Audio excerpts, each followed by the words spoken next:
live. Let's do the open. Welcome back to the Hank Strange Situation. Lifestyles of the Locked and Loaded. Kaboom! There you go. Come on, jazz hands. Let's do the jazz hands, people. Everyone can see everyone, so I don't even have to switch. Mike, you better give a MW tactical jazz hands. Don't even try it. I hope you got your big girl panties on. Welcome back to the Who Moved My Freedom podcast. I believe this is episode 357. Damn. 357. The lethal. Well, I don't know. It's 357. Well, what did they say about 357 round? I don't know. I'm not a huge 357 guy. It hurts. It hurts. Oh, okay. 357. It hurts. So, only thing I know that my friends from Fort Scott Munitions are making 357, but I don't have a box here, so but they are doing that. So 357. Don't overuse the L word, gentlemen. That is the title of the show. Don't overuse the L word. Meaning, why did I make that video and post it up? So we're gonna, we'll talk about that and other things. My special guest tonight, there he goes, MW Tactical Mike. He's in the house. What's up, Mike? What's going on? Not too much. Just had a great week, great weekend, great week. Can't ask for much more. Beautiful weather. Other than the other day, it was snowing like an hour away from me in South Carolina, but. Oh, man. Craziness is crazy. Snow. It's like April. Shouldn't be snow anywhere, but all right. So next to him, there he goes, Richard Hughes. Fully representing. Oh, Safety Harbor Firearms represent. I was just saying, Richard Hughes is representing a couple people here, Mike. He's got Safety Harbor Firearms. Yeah. He's trying to get the Hank Strange logo up on my watch again. Oh, okay. See? So he's got Safety Harbor Firearms right now. Here, I'll put it just on him.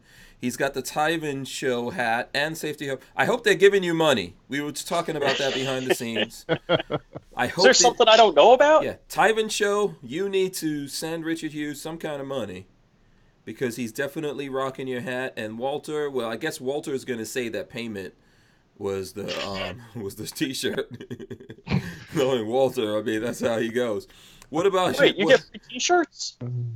Oh, you bought your T-shirt? Oh.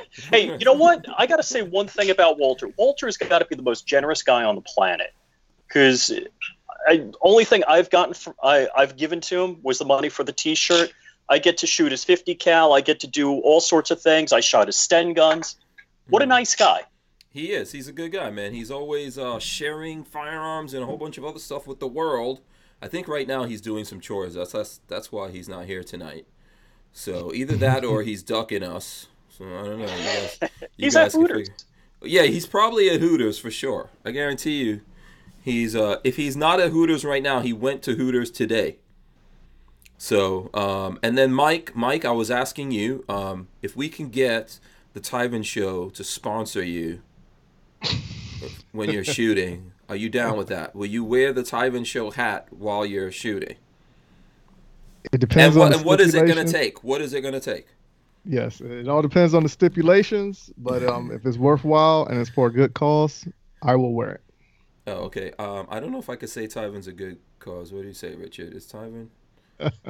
He's good enough. He's as good as it comes. Yeah, Tyven. Oh, I see him in the chat, by the way. So shout out to everyone coming in the chat. Let me. So right now, let me remind everyone. Please do the thumbs ups. We need the thumbs ups. I'm gonna have to make some kind of thumbs ups graphic here for everyone.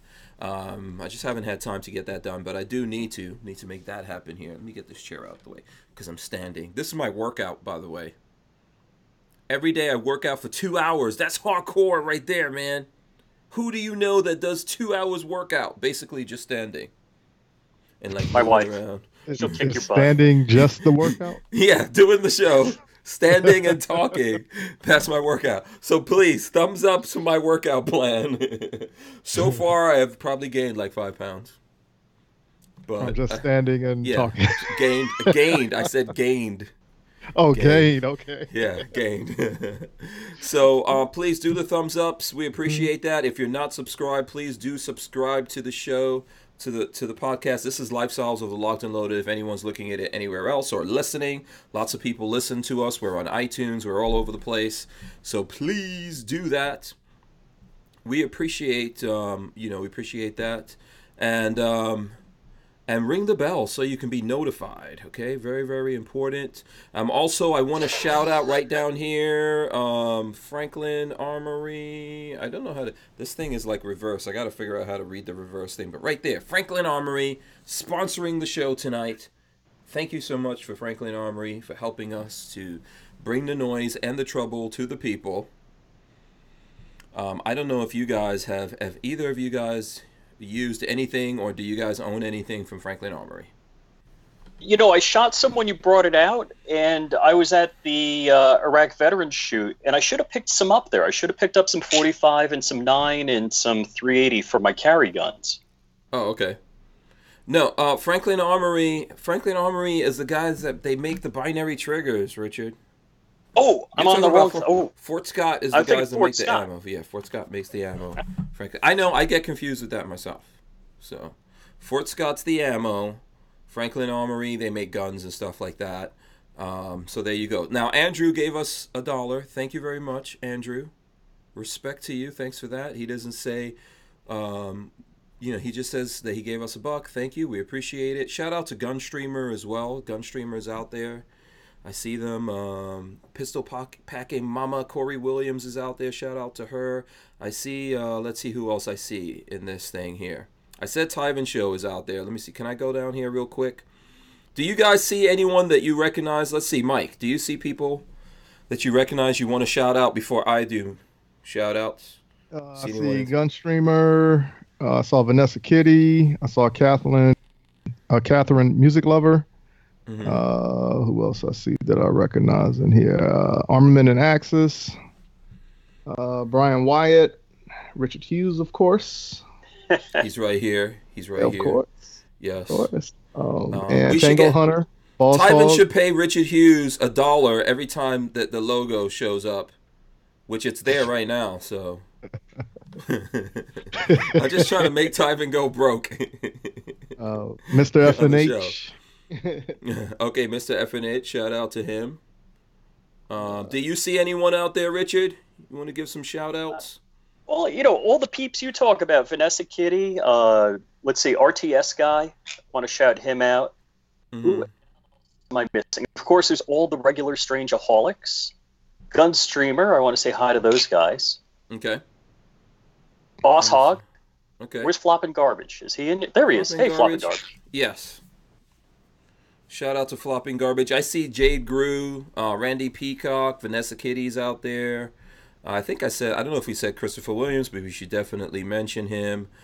The Archangel, Chris Bullis, Gregory Bradley, Imposter Ridge Runner, Boss Hog, Dan Hates You. Dan Hates You says, I didn't watch the love advice from Hank Strange. Was it any good? Is Hank the love guru of YouTube gun videos? Oh no, Pebbles is in the building. Boom. Yeah, he doesn't like the hat. He doesn't like the hat?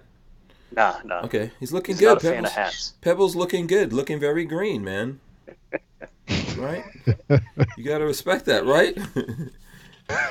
See, let me tell you something, Mike. This is how you get, seriously, no kidding, this is how you get a bunch of sponsors, man, shooting competitively. Which, if you guys don't know, Mike shoots competitively, so, we're trying to find some people out there to support him. But get you a Pebbles like Richard Hughes has, and have your Pebbles on your shoulder while you're doing your thing. Nobody has done that. Oh, okay. So that's all it takes, right? It's just the Pebbles, you said, right? Wait a second. Am I wrong? Have you seen someone shooting competitively with a parrot on their shoulder? All right, let me try it like this. Tell me when you see the logo on my shoulder. Am I there?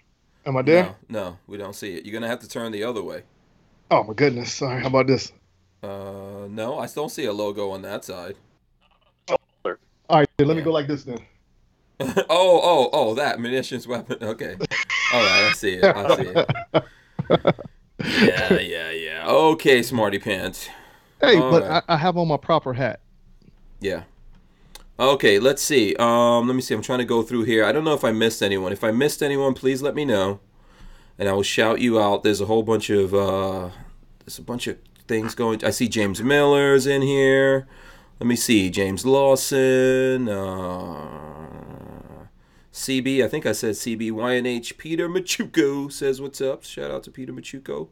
You did shout out Flopping Garbage. The Arms Man is out there. Sergeant Hulk is Big 2. Turbo 99 Miata. MC1 SC, a.k.a. Mika. Right? See that out there. Let's see. Julie Johnson is in the building. Shout out to Julie Johnson of Aries Firearms Training. Did you ever bring Pebbles out there? No, I haven't brought Pebbles to Aries, but I brought Pebbles to your house. He was in the car. Yeah, Pebbles was good. Pebbles was good at my place. No complaints when it comes to. Yeah, is that my audio that's? Or do you guys even hear that? I don't know if that's just me. You guys hear anything in the audio? Okay. Yeah. Go ahead. You were gonna say something about Pebbles? Yeah, I was just concerned about the gunshots going off, but he was fine in the car.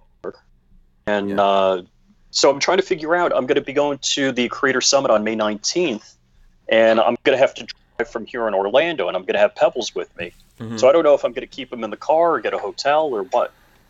Okay. What's the big concern about it? If he was able to handle the gunfire before, and he's traveled with you, what's the concern? I don't want to leave him in the car if he's going to cook off. Yeah, cooked bird in the car. Oh, but I don't understand. I mean, you'll have a snack when you come back to the car. Yeah, that's your audio. That's your audio I'm hearing, Richard. I don't know if your audio might be too loud, or you might dial it down a little bit, because I don't know if you guys out there are hearing it. Let me know if you're hearing anything in the audio. I'd have to switch headsets. I'd have to run out and get another one. Kathleen, who is this? Flopping Garbage says, did Pebbles meet the goats? We didn't introduce him. No. Okay, let's see. And then Vanessa Kitty says, will it not get very hot in the car? So, probably. Okay, thanks to Armament and Axes. He gave us a couple of bucks. He says, Hank, tell my son Hill Climb, Ohio. He's a dork. Hill Climb, Ohio, you're a dork. According to your dad, not to me. I don't believe that. As a matter of fact, your dad is a dork for trying to get you to be called a dork. So there you go. Armament and Axes, you're a dork. Flipped it back on you. So there you go. All right, so let's see here. Let me get everyone up in here. All right, so what's going on with you guys, man? I know, Mike, you said that you're having a good week. I had a good week. Had a conversation with Palmetto State Armory the other day. Mm-hmm. Spoke to Walther the other day as well. Mm-hmm. Like I said, did the South Carolina State match. Seen some antics, met some great people. And like I said, this weekend and this week have been a great combination. Okay, cool. What about you, Richard? What are you? Just hiding out here in Orlando. I came off 2 weeks in Orlando, and then the weekend home, and then back here. So I'm just looking forward to going home tomorrow. Okay, cool. So I know I titled this thing why don't overuse the L word. What is the meaning? What is the meaning of that? So I'm going to talk to people about that. And Richard Hughes, Flopping Garbage called me today. My phone is out there. I had actually several calls today. But Flopping Garbage called, and he said that he and Richard Hughes were concerned about me. So what were you guys concerned about, Richard? Well, I saw your video, and I was like, what's up with Hank? I know there's things going on. I didn't know if it was anything more pressing or different, or wearing on you heavier than normal. Oh, okay, yeah. So I mean, I guess I was probably a little emotional, because even Lola told me I was a little emotional in that. But did you get a chance to see that video, Mike? I saw the 3 minutes of it, not the whole 6 minutes of it. Oh, okay. And if anyone out there wants to know, like, what the hell are we talking about here? Let me see if I could pull it up.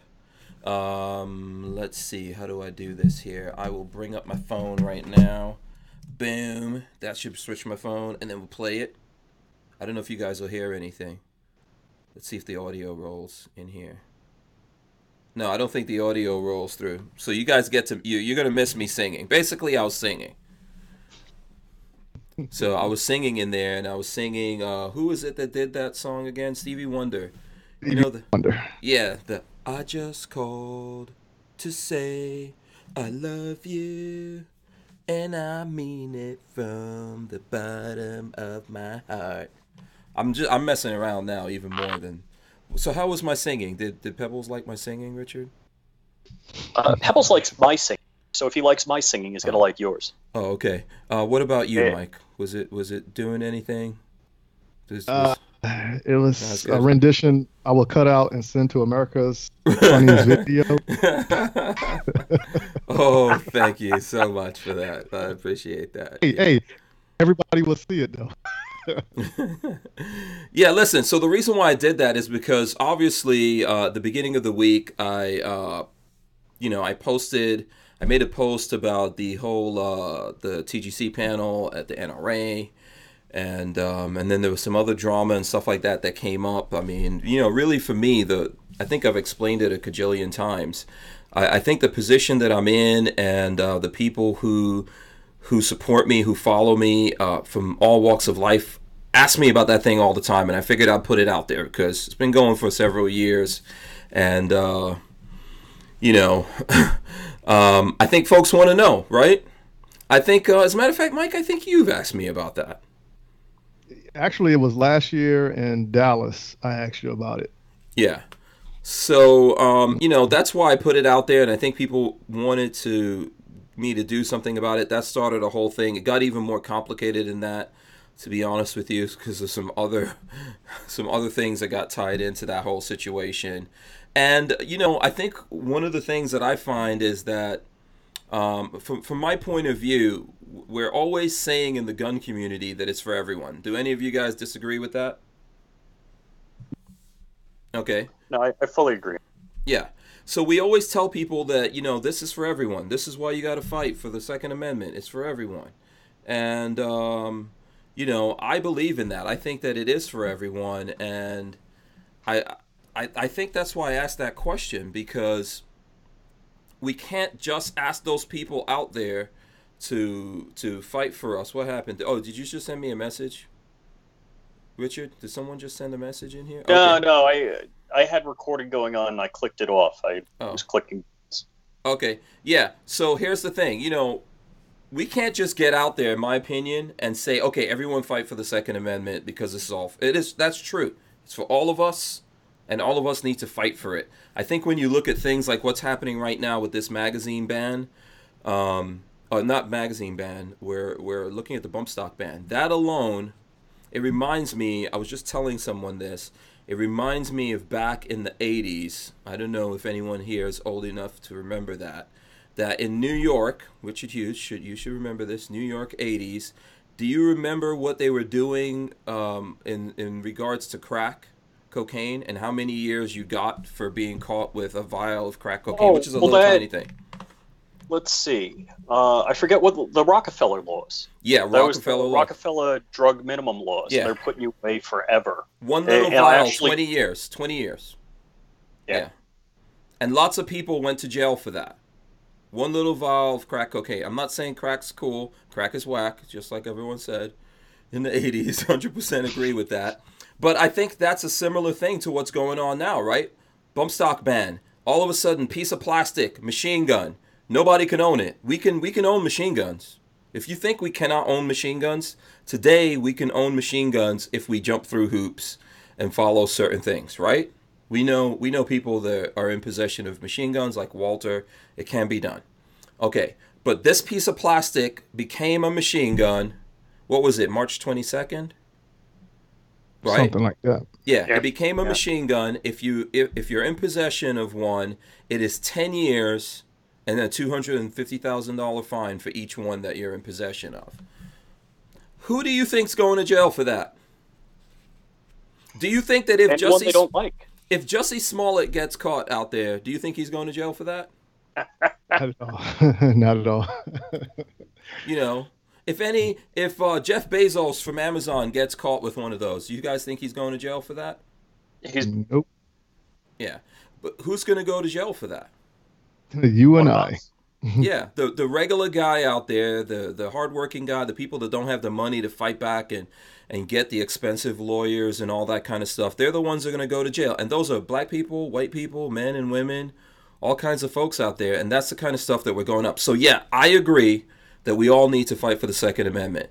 At the same time, if you're saying that we're a community, we're a cross section of America, we should all fight for the Second Amendment, then I think in this day and age that there's more than just me and Colin Noir that are out there doing gun stuff, right? Yeah. So I've always said, why isn't it the diversity, a woman, a Hispanic, an Asian, or someone black, especially if two people are sponsored by the same company? And even though there's indifference, why can't that indifference be talking about guns versus outside measures? So yeah. By the something way, to get you to thinking. Yeah, absolutely. By the way, Len Holt says stop being hard on justice. Okay, I can't, we really should drop that and not talk about him anymore. But I had to sneak that in. Yeah, you know what? Listen, I'm not trying to force anyone to do that. I think it should just happen because if we truly believe it, if we say it and we believe it, and then we all know here that there's different people in the gun community, right? All walks of life, all sexual orientations, all genders, all religions. We know they're here. We know they're doing stuff. Some of them are big on YouTube. Some are big on Instagram. Some are big on this thing. We should include them. Okay, so I think that when it comes to the whole particular thing, and I've talked to a lot of people about this privately, and it's very obvious that these guys can do whatever they want to do. That's what I believe in. I'm not trying to force anyone to do anything. I definitely don't want them to do anything in regards to me. But how come in 2019 I asked a question and then it's a problem? If I ask the question, like if I say, do you know anyone, there should just be an answer to that. And so what do you mean if you know well anyone? in my question in the post I said, I didn't call anyone racist. I guess I gotta say it over and over again. Didn't call anyone racist. I said, I guess these guys don't know anyone of color. They don't know any women or anything like that, that they could approach for the panel. The truth from what I hear from people over and over again is that this is just like a clique thing. These are just friends. This is just for them and their friends and their fans. It's not for everyone in the community. It's not a diversity panel is what I hear over and over again. And that's all good. I don't think we should force them to do it. I just asked a question like, do you know anyone? And not me, but do you know anyone out there? Because I think that in 2019 you should. Became a whole thing. People talk to me, and I'll tell you, lots of people say that they can see that, but they don't want to get out there and say it. And that's the funny thing I think that's going on in the community. And those people are like, man, we should just deal with the Second Amendment. Everyone's surrounding us. We're enemies, and we got to fight for the Second Amendment. And I agree with that, and I believe that. But if we know that this thing is for everyone, and we know everyone is out there participating in it, Well, you also got to remember that whenever you have a conversation about the Second Amendment, it's going to be a history lesson, and that conversation always makes people feel uncomfortable. So overall, as soon as you start talking the diversity portion, and when you ask that question, and you didn't say anything about anybody being racist, but the remark comes back at you is, what are you trying to say? I'm racist? Yeah. That So right that's, there I mean, is and that's what, but okay, so you're right. Yeah. And that's when it gets uncomfortable. Yes. And that's what, like Wolf Wind Prepper is saying, the language I use is the same language that the political left uses to hide their racism. Okay. Let me explain to you what language I used. English. Yes. I used English, and So, I asked a question. Hank, I got Go ahead. two comments on this. Okay. One is the TGC thing, that's their own party. Yeah. And it's their business on who they want to invite. And like I said, I'm of two minds of that. True. But the other part of it is, like you said, hey, the Second Amendment is for all of us. get a girl on there. Get somebody that was a friend of somebody at the Pulse nightclub here in Orlando to come down and say, hey, I was introduced to guns. I was it's the Pink Pistols group on Facebook, and that's for LGBT whatever to carry guns. And I got on there on the group and I said, hey, if there's anybody in, at the time I was in Palm Beach all the time. I'm like, anybody in the Palm Beach area wants to go out to the range, contact me. I'll take you shooting. I'll help you buy your first gun. I'll talk to you about it, whatever you need. Mm-hmm. And I did have a conversation with a couple of guys, but we didn't get out to the range. Like, we never closed the deal. But I think if the Second Amendment, like you said, is for all of us, get a woman out there, get a gay guy out there, get a person of color out there, show that it's all these people. Now, I think the other thing that happens is they're just thinking, I'll call these top 5 guys. And it might be just, an innocent mistake that, they aren't thinking, maybe I should be more inclusive. I think on their part, they're saying that it's not that. It's just a thing for their friends. I think I've said that already. Mm-hmm. And that's what I'm hearing from people, that this is just a friend thing.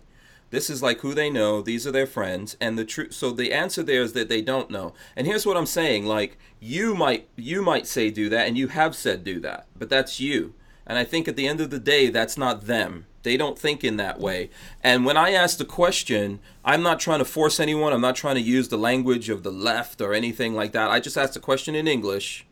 We're in the same community. If you don't know what my politics are, I don't know what to tell you. I mean, I've converted, I never even converted from being a Democrat for a long time. I'm officially a Republican in the state of Florida right now as I'm talking to you guys. So if you don't know my politics, I have stood up and talked about my politics over and over again. As a black guy, I've gone out there and I've been called names, including on social media for standing up for the Second Amendment as a black guy. So you can't be happy when I do that, when I get up and I stand up for the Second Amendment as a black guy, and then when I say as a black guy, hey, what's up with this? I'm not trying to make people do anything except think. Because if you haven't done it in 2019, if you don't have any friends that are different from you in 2019, then maybe I have to say it to you, and I have to ask you, am I saying anyone should make a law that there should be quotas or anything like that? Every day we get on here for 2 hours and we talk, and there's no one that can look at what I say and say that that's what I believe in. Can I make 2 points? Sure. All right. Now, one point is, I said this a couple weeks ago, and it was on Ghost Show, Tactical Tuesday, mm-hmm. that people don't want to be educated. They want to be entertained. All right. But then the other point I want to make is what's stopping someone like you to do the same thing, but actually make a more diverse roundtable? Yeah. Whereas you do have the woman, Hispanic, the Asian, member from the LBQT community, and so forth. Mm-hmm. Good point. Yeah, you know what? That is a good point, and I think Guns of August brings it up, and some other people I've spoken to brings it up. I hate doing the competitive thing. For me, I started doing this from the first one that I saw, and when I realized what was going on, that's why I started doing this thing. And I hope that people out there, that I don't have to say it because you guys see it. Everyone comes on here. If people want to come on here, we might do a little bit of who is this person if we don't know them. But we let everyone come on here. We don't get into how big are you or anything like that. We've had people on here who, quite frankly, probably, don't think that much about me or whatever. We've done that, right? And then I answer all kinds of questions. Everyone comes into the chat. I don't ban anyone in the chat unless I know that we've got moderators. And if you get really crazy, they go after you. But respectfully, people come into the chat all the time and disagree with me, so I did it here. Maybe in that setting, there's people who say, you should do a competitive thing. Too bad. I mean, I'm not saying no to that. Maybe something like that has to be done ultimately, right? Because, okay. I got another solution, mm-hmm. if you want. Okay, so let's say this roundtable discussion is brought to you by Hank, and at the same time, it's spearheaded by Maj. Right. In terms of doing something like that, yeah, I think if there was time to organize it or whatever, we could do it. And the reason for the, like, I saw someone, I'm trying to go back here and see, because I don't like to. Okay, so Brian Wyatt says this. He says, I guess I'm weird. I prefer education over the distraction of entertainment. I come here for 2A education. Okay, well, we're both. There's no way I can say we're entertainment, Brian, and I know, like, Brian's, you know, he rides with us, so he know, you know, this is entertainment. I don't even know how to tell you that, but I think there's an education aspect to what we're talking about here, and I think we should always do that, right? Almost Right. like edutainment. This should be a thing that's a little bit entertainment, a little bit interesting and exciting to people, and at the same time, giving people the. If you don't have the opportunity to talk to some of these different people face to face, then you have it. But listen. Honestly, at the end of the day, I think the people out there who say that these guys have the right to do what they want to do, they're right.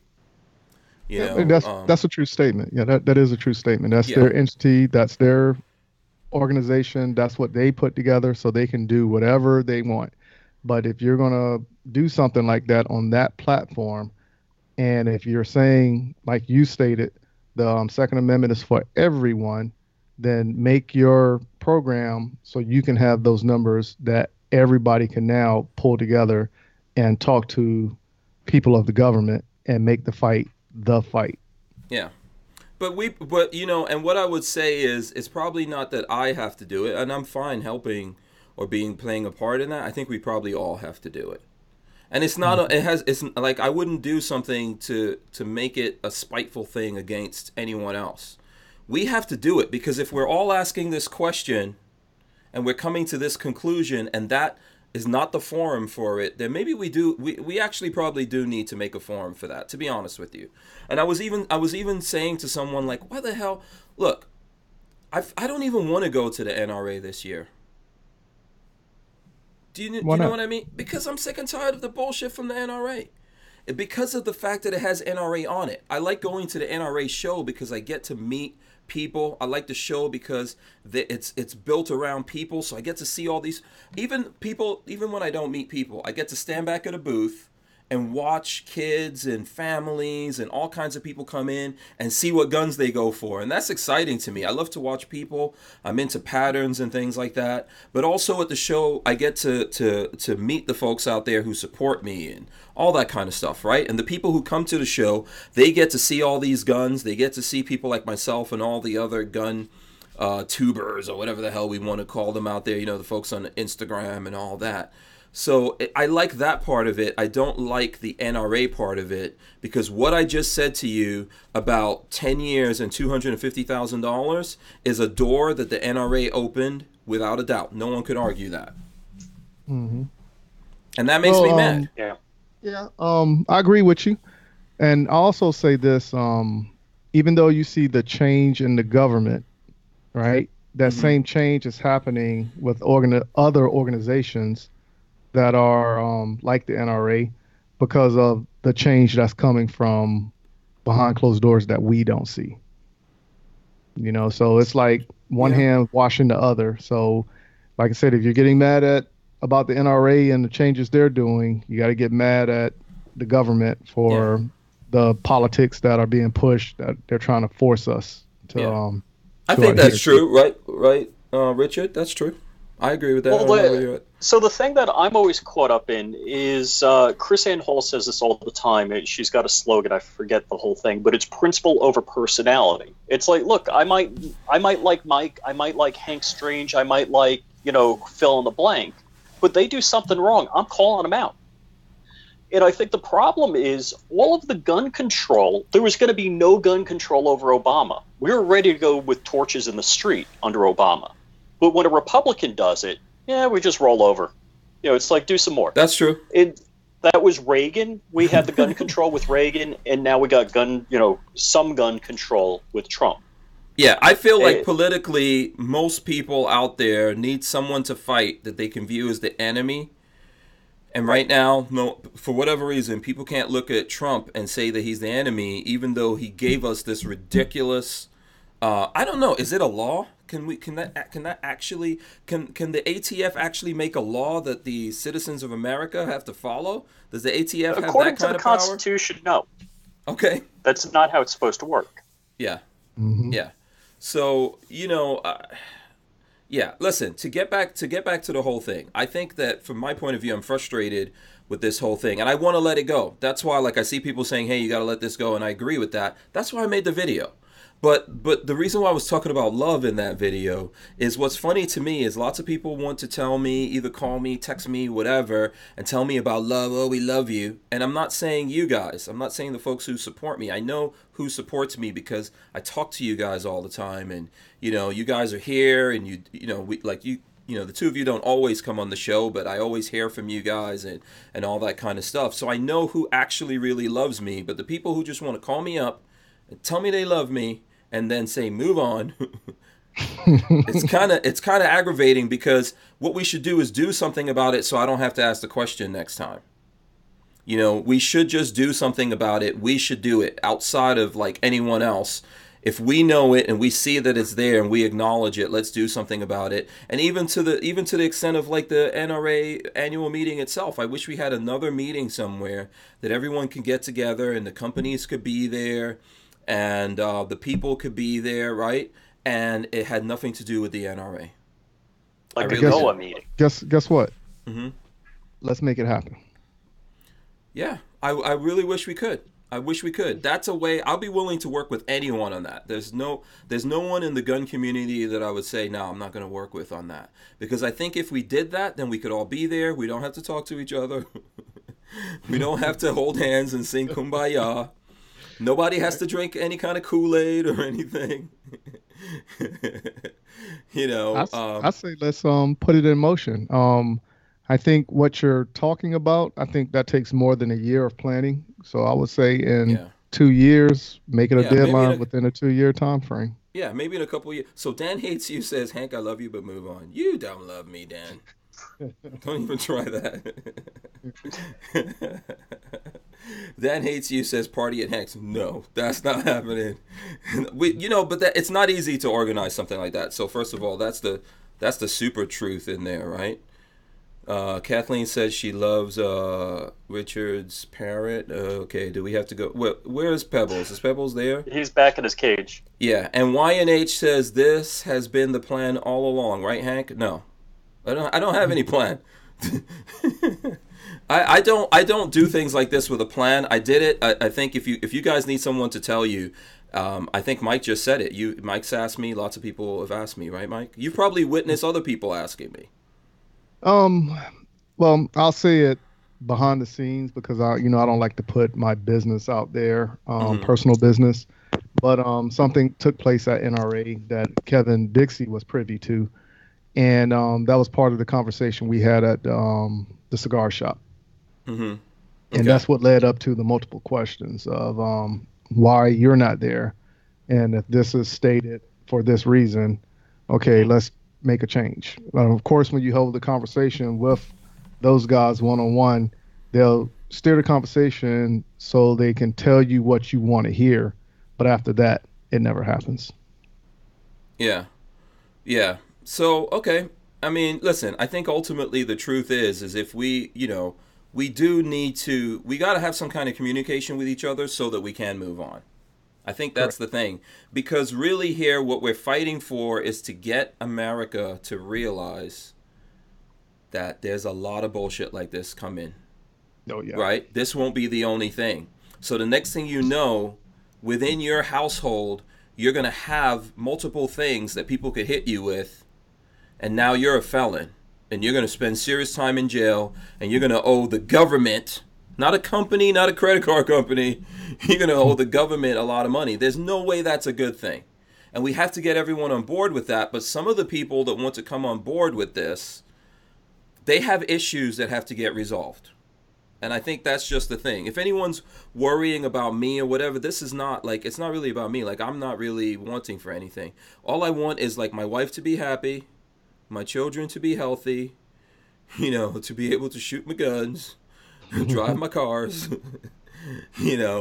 and chill out and like hang out with friends and stuff like that. I mean, I'm really good, but I think that it's very easy for me to just wrap this all up and go away. And then what? You know, another person's gonna step up here, and if they're like me, if they look like me, they're gonna have some of these same issues. And so that's the thing. Ultimately, we got to talk about it, you know, so that people know that we see it. Because if we don't talk about it, then people are going to go, oh, these guys are just ignoring this. Well, we got to educate, not just talk about it. We have to educate. Yeah, I mean, look, we got Richard. You're the token white guy on the panel tonight. White. There's got a whole bunch of people in the chat that their heads just exploded right now. Richard's like, what? I ain't white. I'm just light-skinned. Well, if you guys want to come out to an event, we got the 3-day event in September for the Creator Summit. That's the 13th, 14th, and 15th. And Gun Owners of America is going to be there. I think Fort Scott's going to be there. So a couple other people are going to be there. Cool. How do the peoples how do they find out info about this event? So it's creatorsummit.us. That's the website. There's just a form on the bottom. Fill it out. And we got an event coming up on the 19th, that's a Sunday, May 19th. And I'll be there Saturday sometime, whenever me and Pebbles get there. Okay. And what are you guys doing? So this is several days, right? This is not one day? So it's 2 different events. We got the one in May 19th, and then we got the 13th, 14th, and 15th. And this is over at Thunder Valley Precision. And you can shoot out to a mile, and Tyven is going to bring all sorts of toys. He's got toys from Walther. So he's got the 50 cal, and he's going to let you shoot the 50 cal. You just got to bring your own ammo. And the owner of Thunder the right kind of ammo, please. It's this big. Yeah, get the good stuff. Don't mess around with that gun. That's just my advice to you. Don't put something you loaded in there yourself and you overloaded it. That's not going to be nice. And I just want to give some props to Walther. That's a beautiful piece. That is a really nice looking gun. I didn't expect it to be that good. Not like I thought anything bad of Walther, but I'm like, wow, that is looking good. Did you ever look at the How It's Made video that we did? Oh, yeah. Yeah. It's not on YouTube anymore. It's only on Gunstreamer now. So anyone who wants to see it has to go over to Gunstreamer. But, and it's there. And there's a bunch of videos if you've looked at stuff and it's missing or whatever, it's over there. But, yeah, it's a good, they put something into that, so. You know, and I think Walther says that they're working on it, and I don't want to announce anything for Walther because he's not here. I don't want to get in trouble with him in regards to that, but you know, I think that there will be something. You just might have to have a couple of serial numbers on it. Mm-hmm.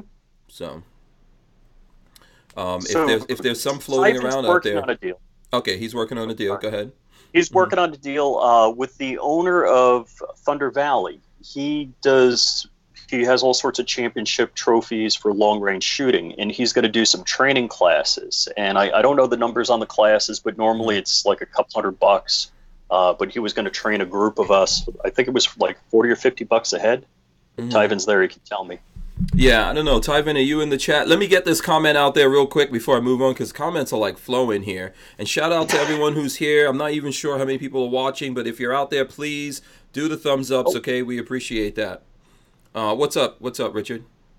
Oh, yeah. Chris Armin Axis said him and his brother are going to be setting up a 3-gun shoot, so there's going to be 3-gun shooting going on also. Okay, cool. Nice 3-gun competition. I think, Mike, you need to go over there and kick their asses. 3-gun? Yeah, I mean, I can partake in some 3-gun action. Yeah. What's the pot? What are we winning here?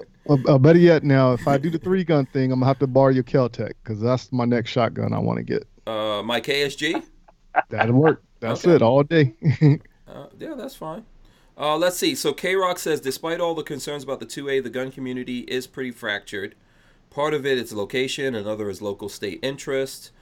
Something that is rarely talked about is the division of race. So I don't know if you guys want to comment on that.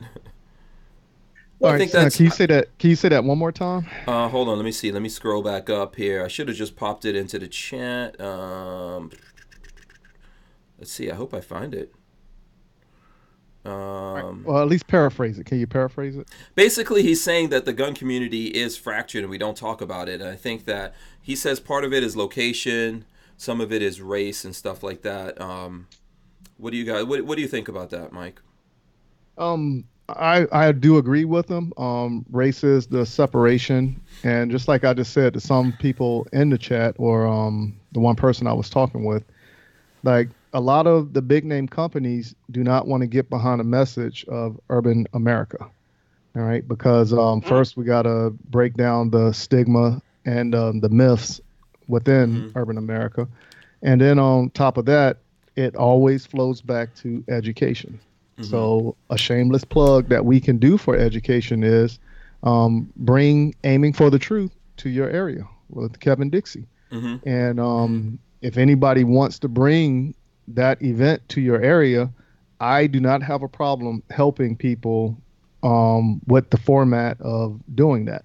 Because it's an easy setup, you know what I'm saying? And it's just plug and play. And all you got to do is just contact people, talk to them. Somebody tell you no, go to the next person. Keep going till you get a yes. It's that easy. I did it last year because I thought it was going to be harder than what it was. So how was the show? How was the Aiming for the Truth? Okay, so tell us that. Give us some details on that. How did you put the Aiming for the Truth show together? Okay, so it started off with me making a phone call to Kevin, and I'm telling him I'm going to give him a hug. So I had to bribe him to come to South Carolina so I can give him the hug, first of all. All right. It didn't happen because he kept running. This is like some Joe Biden. This is like some Joe Biden stuff going down here. No. This is Michael Woodland standing his ground. He called me out. So after that, Guns of August says Kevin's going to try to sell everyone a $2,000 VP9. In all honesty, what actually ended up taking place was he has a format that he wants Aiming for the Truth to follow. And the easiest part about Aiming for the Truth is you bring in people who are the subject matter experts for the topic of discussion. You know, so like part of it was mental awareness, right? So you find somebody in your area who's willing to talk mental awareness and ask them, are they willing to come and talk, 15 minutes max about that area, and whereas they can render help in that area. You know, so I contacted someone, and when they came in, it was a facility that pretty much stated that they're willing to help people who are, you know, in need of medical assistance. Okay. So I'm listening to you. I'm also looking at the chat, and something's going on there. So I don't know, Richard. Figure out what's going on. I'm not really sure. Okay. So yeah. So you guys look for people in the area that can come and have these conversations, right? Correct. Okay. So it isn't just like KD is sitting there doing all the talking about his program. He's actually like, okay, I'm just the face, but these are the people that's going to make it happen because I don't live in this area. Right. And it's just that networking portion, whereas that ball can start rolling and then the snowball effect happens. Okay. All right. Yeah. So I think that that's a good idea, man. You know, and Kevin's probably, you know, a fun day. How did it go down with you? I can just imagine there was lots of preaching. Kevin, I think, is a gun preacher, in my personal opinion. I don't know if he's going to agree with that, but I think he's a gun preacher, man. I had to stand there for 50 minutes while I got lectured on the truth. I'm sorry, my knees were wobbling. I was freaking thirsty. I was like, oh my God, I'm gonna die right here. By the way, shout out to American Gun Trick. American Gun Trick, what? American Gun Chick. She's gonna slap me for that It's one. on your mind, Hank. Yeah. Oh, she's gonna get you now. That was the microphone. That wasn't me. Okay, Brickell, don't. Whatever. Anyway, American Gun Chick says Mike did a great job setting up Kevin's Aiming for the Truth event. It was great. I was there. Oh, cool. You guys had American Gun Chick there? What? Yeah, she came there. We hung out and everything, and I wanted to go home and go to sleep, but they kept nagging me about going downtown Columbia, and I'm like, you know how it is. You live in the area, you're more like, yeah, whatever. But other people who don't, you know, it's a sight for them. So we all went downtown and we had a great time. Oh, okay. American Gun Chick doesn't come to my event. Comes to your house. What are you talking about? Huh? But yeah, you got a range at your No. house, so that's No, more she reason to does. come there. I'm just messing around with her. I'm just messing around. Okay. So did you figure out what was going on in the chat? Because I don't know. I don't know if there was something. I saw something about urban America, and is urban America, the whole urban America thing, a myth? I'm not sure what that conversation was about. Because I know people have conversations during this thing, and I just wanted to see if there was something relative there that we should bring up and talk about it. Well, I think maybe the point is there's good and bad people in all kinds, whether it's white guys, whatever. And I think that the whole point is we need to educate people. We need to go out to people. And I think this is important. A lot of us, one of the things that I've been learning, I'm active in the Palm Beach Tea Party, is that there's a group of people that come out to every meeting, and that's all they do. Yeah. And like we come here for 2 hours every night, and this is all we do. We got to do better. We really need to. You know what? I've been in Orlando for 6 months during the week. I really need to reach out to the LGBT community and say, hey, I'm here. Let's go out shooting. Let's do something. And maybe bringing Kevin Dixie into here Orlando or into Palm Beach and get an event together would be a smart thing to do. And we need to get off our butts and do these things. That's true. I can't argue that one. I mean, okay, so let's say, so I think, Mike, you brought up the urban America. You said urban America, right? Correct. So do you want to clarify what's urban America? And if I'm not trying to come down on anyone in the chat, I really enjoy that the folks in my chat have conversations. And I like that. They don't scream and shout at each other, I hope. Sometimes it gets crazy or whatever. But, let's have that conversation a little bit. I think Richard's making a good point. What did you mean when you said urban America? Okay, so actually, when you look at it, if I say urban America right now, what's the first thing that comes to mind? Me personally, the hood. Okay, I'm thinking the hood. I don't know. What about you? Yeah, Rich? So pretty much when you look at it from that standpoint, that's pretty much what it is. Because urban America is nothing more than a location with a high human population, whereas the jobs are scarce. So you're going to end up getting people who are going to start eating their own because people are going to do what they're going to do for survival. And that's why we have a lot of people in the inner city Americas who are selling drugs and everything. Yeah. But so now let's look at Chicago as this outlet. If you was to put more jobs in the Chicago area, right, that crime rate and the shooting spree will come down, as we know it, Okay. But at the same time, from just the interjection of more jobs, you think? Yes, most definitely. Because all right, so I don't know if I 100% agree with that. That's not what happened in Detroit, but yeah, no, I'm just saying it's not a foolproof plan. Right. That will curb majority of the nonsense that goes on. Because if you give people that responsibility, if you get a good paying job, or a job that you really enjoy doing, regardless of what the pay, right? You're going to put forth the respect to keep it going on and on and on. Yeah. Now, so let me just a couple of things here I want to jump into. One, American Gun Chick says, laugh out loud. Yeah, we kept Mike out past his bedtime, but I skipped Maxim's Hot 100 party for that event. True story. And I do it all again. Family first. If I was there, American Gun Chick, I would tell you, let's go to the Hot 100 event. Me personally.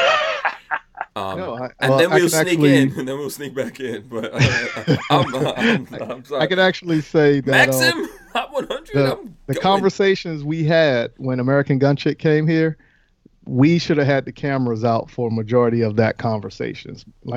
We had our own little round table going on, and we was bringing other people into the conversations also. Yeah. So well, that's that's what I like about Brickell. The fact that, I know people may look at her and make assumptions. I get it. Everyone does that. I do it to people. People do it to me.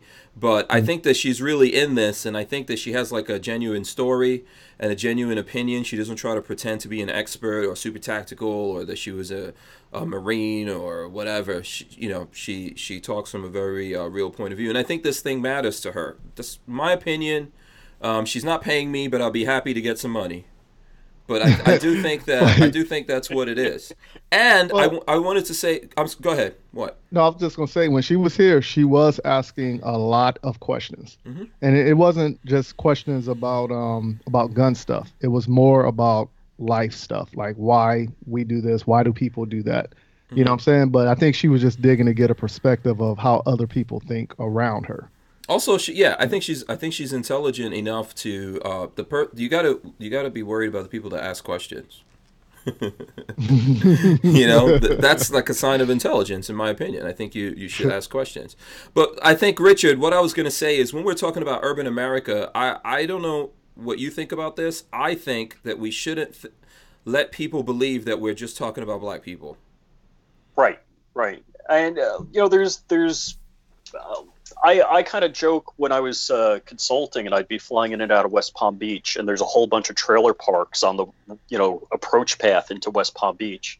Like, don't want to be them. It's probably a whole bunch of crackers like me, living there. Mm-hmm.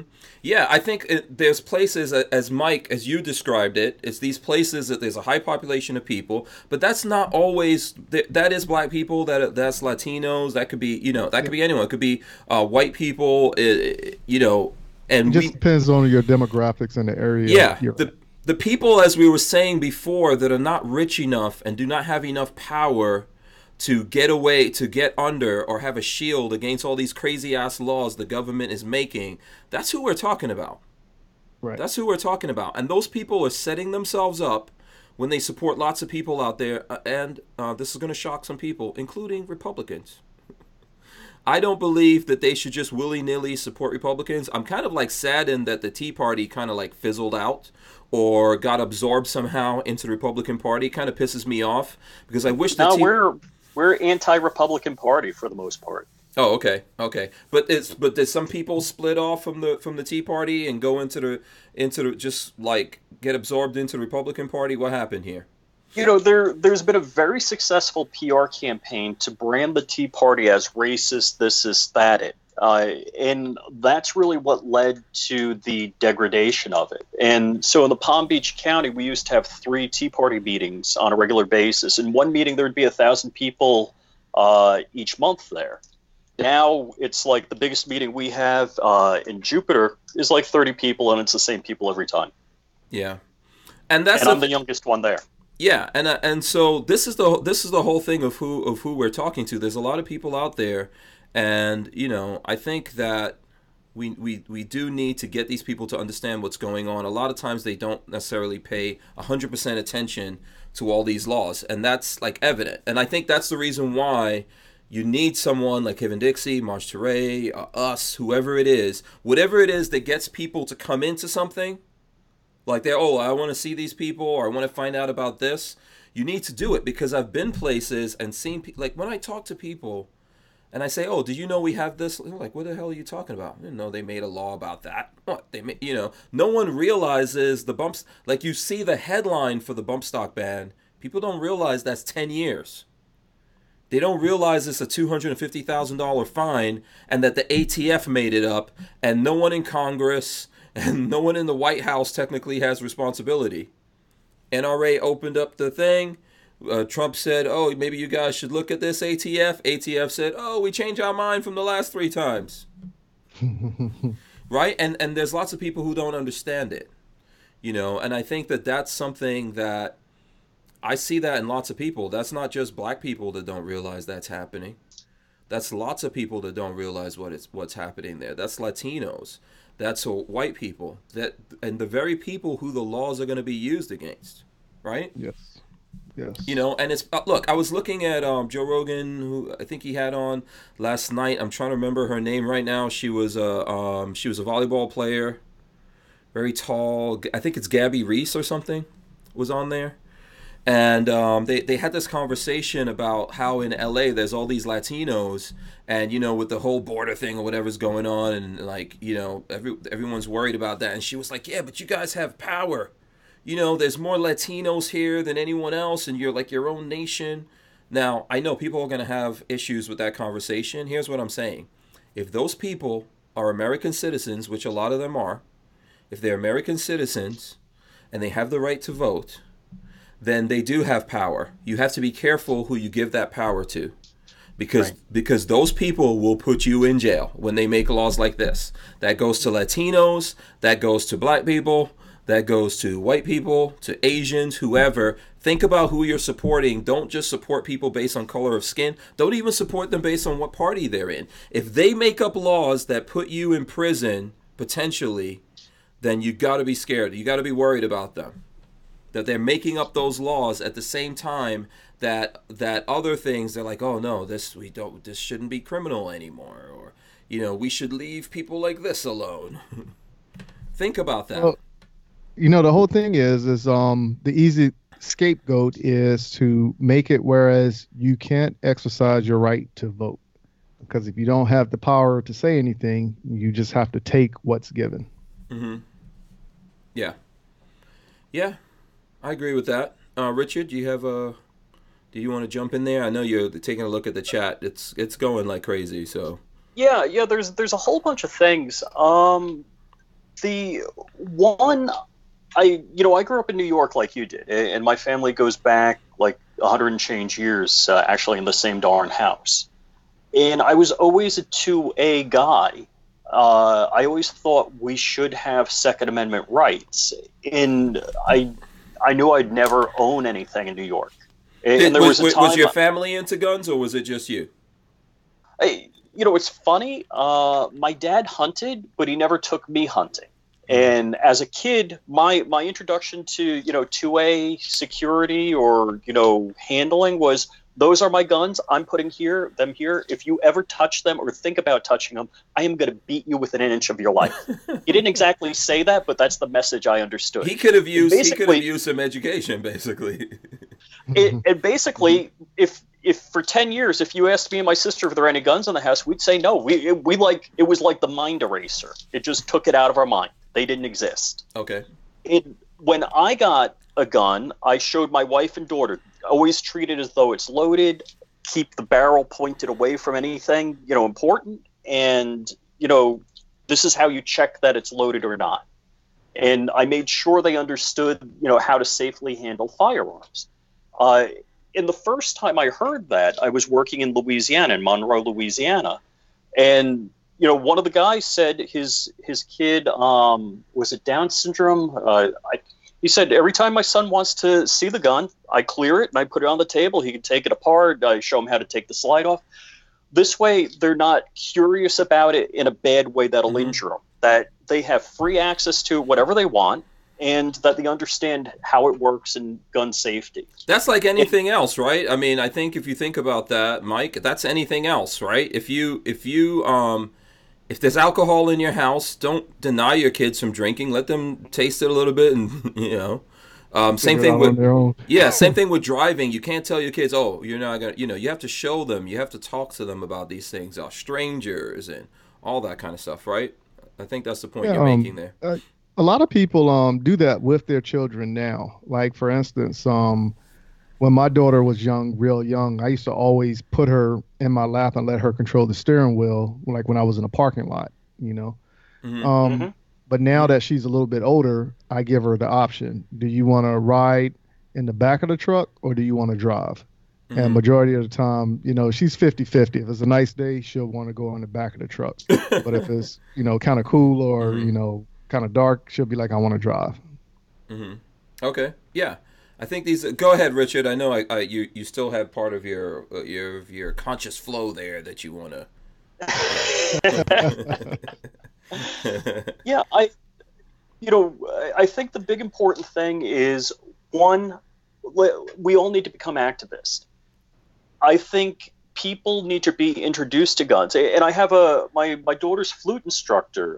He's a gay man who's married, and he said back when I was consulting, so this is more than 6 months ago, he's like, next time you're in town, I want to go to the range with you. Like, dude, it's on. Let's go. We haven't gotten together. Here's somebody I know really well, and I haven't closed the deal on. And I'm just saying, I'm guilty as everybody else. And what we need to do is move from the can't mentality to the can mentality. Think about you yourself growing up in New York and your exposure to guns. And basically, it was very bad. It was very bad. I could tell you that because my exposure was through things that would scare the shit out of you to think that your kids had any kind of. I mean, I grew up in New York City in Far Rockaway in the crack '80s, so that was my exposure to guns. It wasn't really a very good thing, and how, like, when I would get my hands on guns and I would try to take them apart, and then try to put them together and stuff like that. So, and then I also noticed there were all these guys having shootouts and they weren't even hitting each other. And they were like, 10, 15 yards away from each other and having shootouts and stuff like that. And other people were getting hit that didn't have anything to do with it, Do you know the NYPD had a program to train gangbangers how to shoot more accurately? Okay. Hey, hold on. Explain that one. Explain that one, please. Because bystanders were getting hit, just like Hank was saying. So did the NYPD have a program to teach police officers on the NYPD how to shoot without hitting people? They should have started there. My favorite NYPD story. This is when Bloomberg was warring on the big gulps. Mm-hmm. That there was a shooting at the Empire State Building, and then the PD shot like 8 bystanders when the guy came out. 2 years ago, right?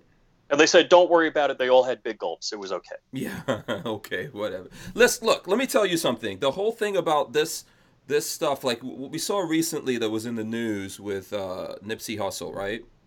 Young guy, grew up in a gang and all that kind of stuff, but he was always business minded. He, like, when you listen to people talking about him, he was always an old soul. That's how I came across him. I didn't really listen to his music. I came across him because I saw him on Gary Vee, which I'm a fan of, right? Gary Vee is like a motivational person for folks on social media. If anyone out there doesn't know who Gary Vee or Gary Vaynerchuk is, I'm a fan of his, and that's how I discovered that guy. And I always thought, like, wow, this guy is doing his thing, and he stayed in the hood, the empty lot that he used to hang out with the gangs when he was a kid, that empty lot where they used to do all kinds of bad things and get chased out of and arrested and everything, he bought that and turned it into stores.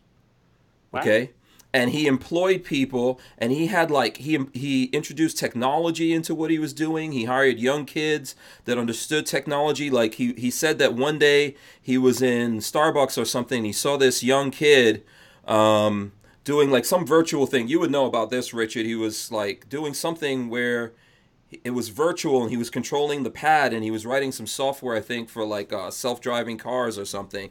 And he was like, listen, I want you to work with me. He made him his chief technology officer and stuff like that. And I was like, wow.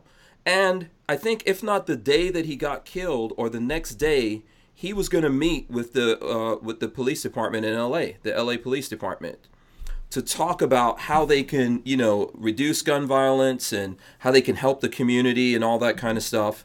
And this is the thing that we have to think, that, you can't discredit that. You cannot discredit that. Because if you get people to realize, first of all, in all these things, that you can have a gun legally and defend yourself. You could do it. But if you do this, you're throwing it away. It's like California, right? We all feel like we've lost California for that reason. But why is it we lost California? It's not the politicians. It's the people who don't understand. And when they go vote, they just vote for, oh, this person's a Democrat. Oh, screw them, they're a Republican. Sometimes California goes Republican. The Republican's not really a Republican. But if they really understood these rights that they have and how they can defend themselves and how they can do things legally and own stuff, imagine if you could have a gun store in the hood. Imagine if you could have a range in the hood. Think about this.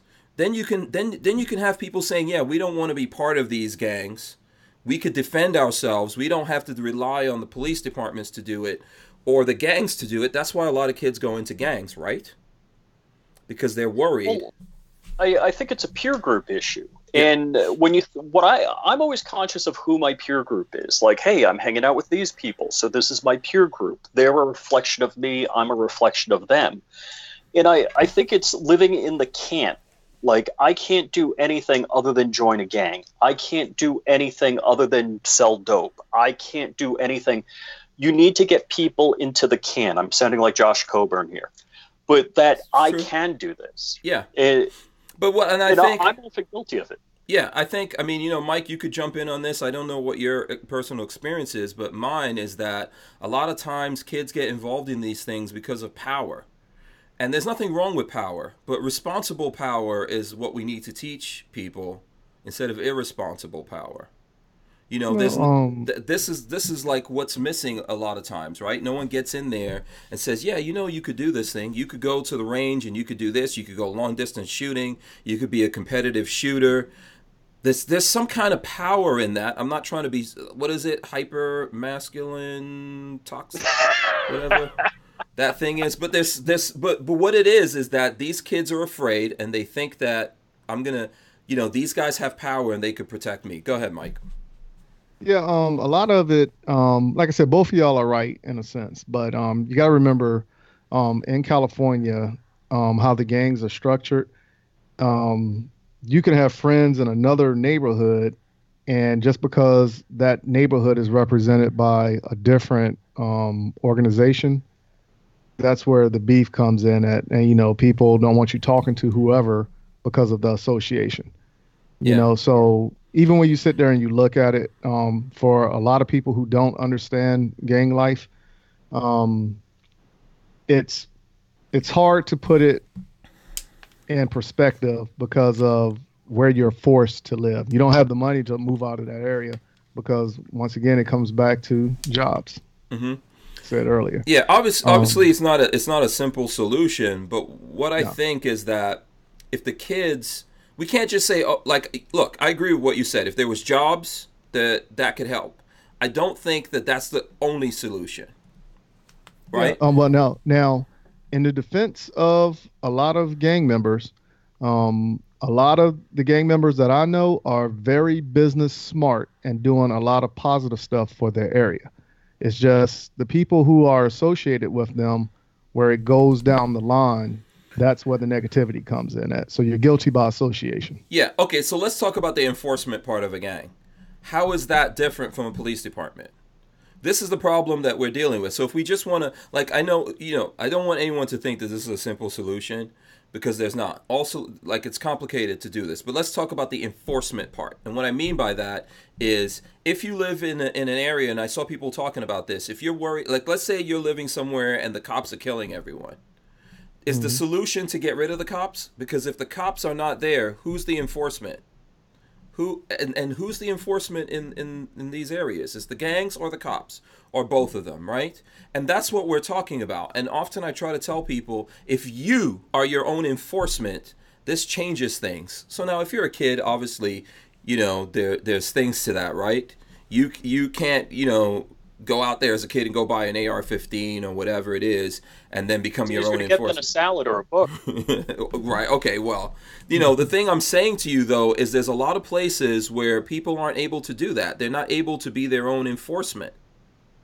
You know, so therefore, it's got to be someone doing it. It's either the police or the gangs or both. Right. And then they have to make a choice. Do they roll with the cops?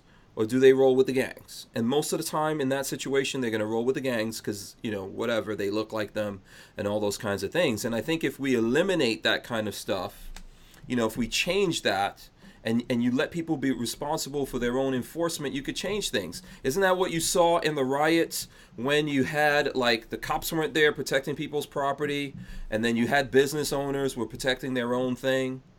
Right? Mm-hmm. You had some of that. And I think it's not the only solution, but it's part of it that's going to change what's going on here. There's obviously many other parts of this whole thing that's going to change everything. But I think that you have to allow people to, for the most part, to be their own enforcement. I don't believe in getting rid of cops, by the way. I think we need small police departments that are well paid, well trained, and well vetted before they become police officers. Okay, Richard Hughes just put on a hat. Walter said nice shirt, so I figured I'd... Oh, you're repping. Okay, I'm running on. So what do you think about that, Mike? I agree with you. I do believe that we do need law enforcement to an extent. I just don't agree with the politics of the police department.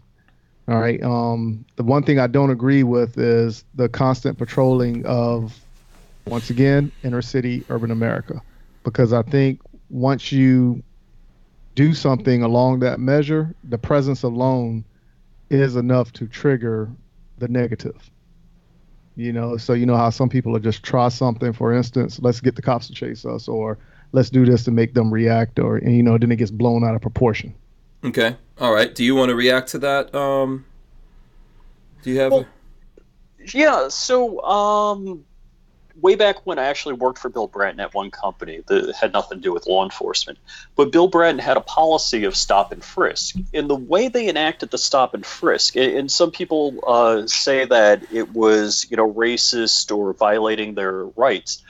What they did is they did something that the Israelis do, like when you get on a plane in Israel, you don't go through the stupid TSA. Mm-hmm. Yeah, they profile the people, but they watch their eye movements, their facial expressions. Mm-hmm. They'd walk up to a guy that they thought was suspicious, say, "Hey, you're not carrying any weapons, are you? Like nuclear bombs, hand grenades, whatever." And they'd watch what he did, and based on that, and don't get me wrong, there's a large area for corruption, but the short of it is, I think there were 1,200 shooting deaths a year, and it went down to 400. So 800 people a year are alive because of that procedure. So I'm kind of giving you the counterpoint on that, right? And I'm not saying it's a great way to do it, right? Go. Did you want to respond to that, Mike? Yeah, I was going to say, in a lot of places where you look at it, when it comes to profiling, right? Who are the ones that's always getting profiled? It's the kids, whether they're black, white, or Hispanic, or even Asian. It doesn't matter. But when they dress a certain way, baggy jeans, big shirt, puffy jacket, baseball cap, to either however they wear it, front, back, or to the side. All right, that's where the profiling starts. Mm-hmm. But if these same people wore a suit or dressed up in slacks or something like that, and they still did the same crime activity, would that profiling still be going on? Or now would it just happen by association in the area? My favorite scene is the one Men in Black with Will Smith, and they're all shooting, and he shoots the girl with the physics book. You remember that scene? Yes, because she looked kind of like a little girl in the middle of the hood, late at night. She looked kind of suspicious. She had no business being there. Yeah, exactly. She had no business being there. Oh, that was a great line, man. We gotta do the Men in Black thing one time. Okay, go ahead. What we actually, before we get back to that, Dan Hates You gave us $5. He says, the last time Kevin Dixie was on, Hank sounded a little like the writings of Frederick Bastiat, but I don't know. I don't think he knows who the hell that is. No, I don't, actually. I don't even know who that is. I don't know if that's good or bad or what with that. So, okay. Thank you. I appreciate the comment and the support there. Dan Hates You. Thanks. So go ahead. Well, okay. So you were talking about the little girl with the physics books. Go ahead. Right. He looked like, hey, that space monster. He just had a runny nose, and he's got a hanky in his hand, and he went through the whole thing. Like, what is a threat versus what isn't a threat, or what is suspicious? And that's true. But also, let me put it to you this way. So I remember when I came to America to live here, I was a very nerdy kid. I had a British accent.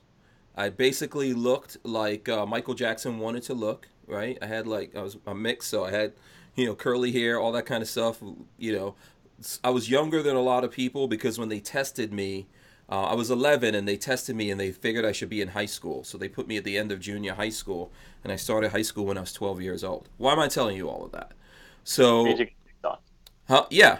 So now being this kid with a British accent, getting picked on, the dress funny and all that kind of stuff because I came from somewhere else.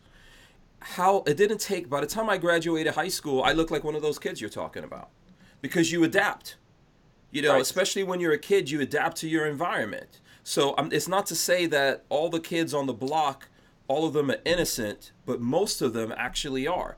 But they have to look like that. Otherwise, they lose their urban camouflage that even you see everyone else having. If you go work in an office building, everyone has suits on. Because if you're the crazy-ass guy walking around with kitten T-shirts and short pants and flip-flops, everyone's going to point you out, right? So in that environment, your urban camouflage is your suit. If you're a kid in the hood you've got to dress and even act like everyone else in the hood, and maybe even you have to do some things to protect yourself because you've seen your friends get killed and all this kind of stuff. So it's a weird, crazy situation, and I'm not trying to say that we can solve it here, but it is a thing if people are actually talking about this and thinking about it, in terms of reality. I think this stuff can be solved because ultimately kids just want to be safe. That's what most kids want. They just want to be safe. But when you're in this environment, it changes you. And I could tell you it changed me. There's no way growing up at that time that I could not be like that. Let's see. John E.G. Smith says Hank needs to post a pic of his youth. You had one of those. Yeah, I think there are some. And we probably need to switch over to some new stuff here, but let me see. I like one with you in the MC Hammer pants. MC Hammer pants? The MC Hammer pants. I'm not sure. Okay, here. I'll go to some pics in my youth and I'll share it with folks here. Just to switch it up and we'll get into some stuff. So this is me. I am probably, for anyone who's looking at this, and I know there's like a little bit of a delay on everything. So this is me at, I'm going to say right here, I was 16 or 17 years old. I graduated 16 years old from high school. So in like March, I turned 16, and in June, I graduated. That's what I look like, pretty much like my sons. Check out the Gucci bracelet. That's gold and diamonds right there. Boom. And I don't know if that's a Movado or what the hell that watch is I have on. But this is one. It's not a Coogee sweater, but this is those expensive. You kind of look like Special Ed in that picture. Yes, I do. Except better looking. For everybody who doesn't know, Special Ed was a rapper back in the late 80s, early 90s. Yeah, his family's from the Caribbean, like me. Correct. Yeah, I was definitely better looking than him, but he's cool. I met Special Ed a couple times. It's my favorite rapper. Mm-hmm. I got land in the West Indies. Okay, so this is me actually when I was a little kid. So from this right here is my brother Anonymous. That is a person who encouraged me to get into this whole Second Amendment thing. And sometimes I wonder why. This is my younger brother right there, and that's me right next to my sister. And this is when we all lived in Nigeria. And I think that's my little sister right there. She's like, I think she's just turning a year old in this picture. She was born in England, but she turned 1 in Nigeria. And my sister is hood as hell, man. She's like a straight up Brooklyn chick right now. This is me, I think, sometime after my graduation right there. Check that out. Boom. Kind of mean mugging it. Had a high hair back then. That's like kind of like a Gumby, right? I'm wearing some kind of tie. And this was me when I said I looked like Michael Jackson. I wasn't kidding you, except I'm wearing fake pleather right there. Boom. So that's me. I think this is around the time when I think I was probably 12 or 13 years old in this picture that you guys see right here. So, yeah, what do you think about that? You used to moonwalk? I could never figure out how to do the moonwalk. No. I came to America when Michael Jackson was huge. I think in 1983, when we came to live here, if I'm not mistaken, someone look it up. That's when Off the Wall debuted, right? The album Off the Wall. Right. I think it's 1983, right? We can look that up and see. Was that 83, 85? Yeah, it was it was the early 80s. Yeah. Yeah. So Rondell Stewart says Kid and Play. Boss Hog says Young Hank. YNH says Kid and Play. Vanessa Kitty says she grew up in a house exactly 5 miles of where she's at right now. K-Rock says he lived in Brooklyn all his life. Brooklyn. I used to live in Bed-Stuy. I was actually living in Bed-Stuy when I turned, I think it was when I was 25 years old or something like that. In Bed-Stuy, the day that Biggie died, that's on my birthday. Wow. Let's see. If it wasn't for the police targeting gangs and crime in the most violent neighborhoods, this city would be a war zone like Chicago is today. I think I don't know. I think in some cases it is a war zone.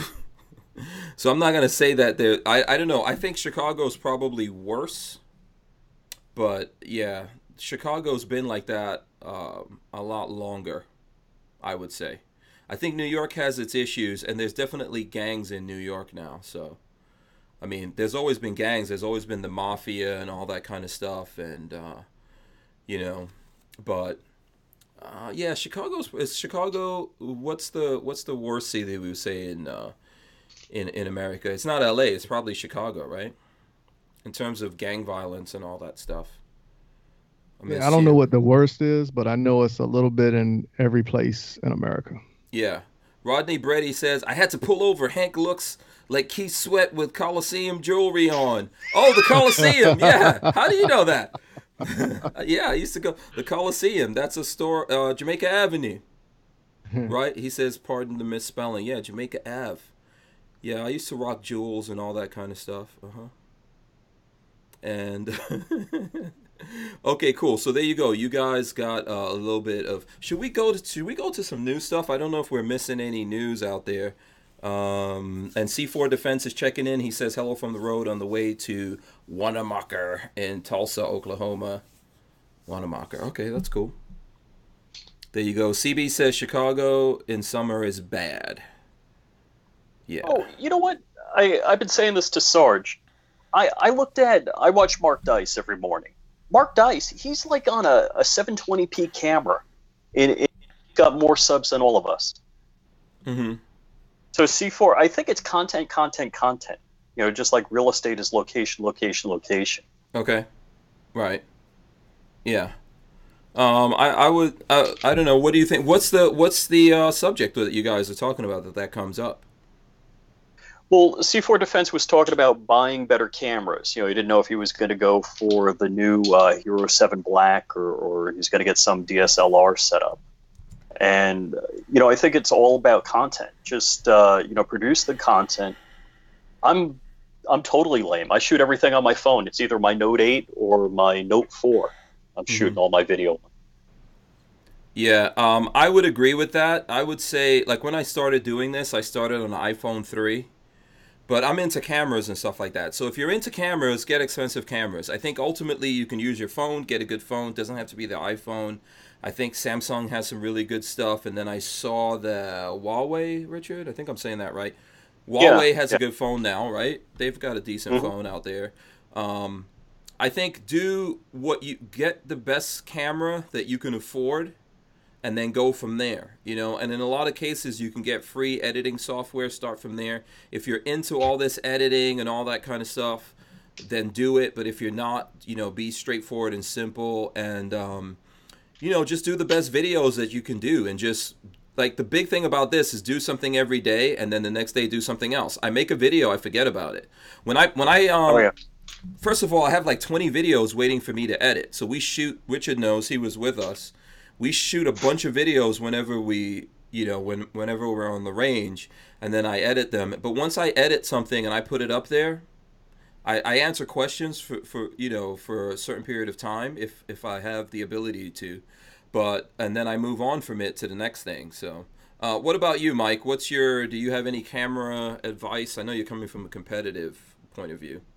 Yeah, I got two cameras, two Sony cameras. One of them I have for like 5 years. Another one I just got like a couple months ago. But pretty much everything I put on Instagram from my camera, and the videos that I put on YouTube and Gunstreamer are from the videos. Yeah. Len Holt says stay away from Huawei. Richard, I don't know if you want to take this. I think, Huawei's are designed to be hacked easily. Am I right or wrong there, Richard? Yeah, well, you don't want the Chinese backdoor in all of your equipment, so. I don't want to be backdoored by any Chinese anything. I don't want to be backdoored by any ethnicities or anybody for that. I don't care. I don't want anybody backdooring me. Thank you very much. Yeah. So is that situation with Huawei having making it easy for people to get in? Has that been fixed or is that not fixed?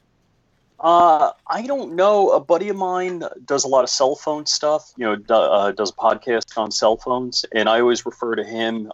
There's one, it's it's pronounced Chewy, but it's spelled differently, and he likes their phones. But again, you want to be careful with what you're doing and how you're putting that data on your network. I got a beef with Comcast right now because in fact, I was in Orlando for 2 weeks, and we went over our data cap of 1 terabyte at home. And I'm watching the data. Just so everybody knows, I am a software-defined data center cloud architect. I know this stuff. Mm-hmm. And I'm talking to these, guys at Comcast. They're like, well, maybe you've been hacked. Maybe somebody's on your Wi-Fi. I'm like, I live on an 1.25 acre property. All of the Wi-Fi devices are authenticated by not only a username and password and MAC address. So nobody can connect to my network. And I'm telling them, I'm running stats on my network. I'm showing a 10-to-1 ratio. You're saying I'm pulling down 10 times the amount of data. Like, well, maybe you have a virus. Or I'm like, quit reading the script. I don't. Because I see what's going through my network right now. Hey, we all got to be careful. We all got to be careful who we're sharing our data with. And whenever you install an app on your phone and you click the accept because you just want the app, you really need to be careful about that kind of stuff. Yeah. Okay. And I agree with you. So that's basically the reason why I was asking.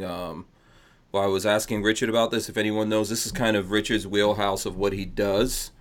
So, and then here's the thing, and I'm gonna let you get back to that because I don't know if you were finished with that, Mike, on your on the camera situation. But KY Guns and Radio says the backdoor thing is a myth. I don't know if he's joking or is that true that it's a myth, or what would you say to that, Richard? Hey, I'm worried. So what happens with the Chinese intellectual property is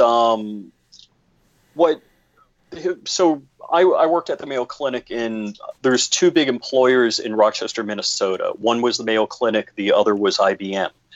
And the guy I was renting a room from there, he worked at IBM, and basically they would design stuff, and then they would ship it. Like, he would design the test equipment for what they were building in China, and then they would send the stuff over there.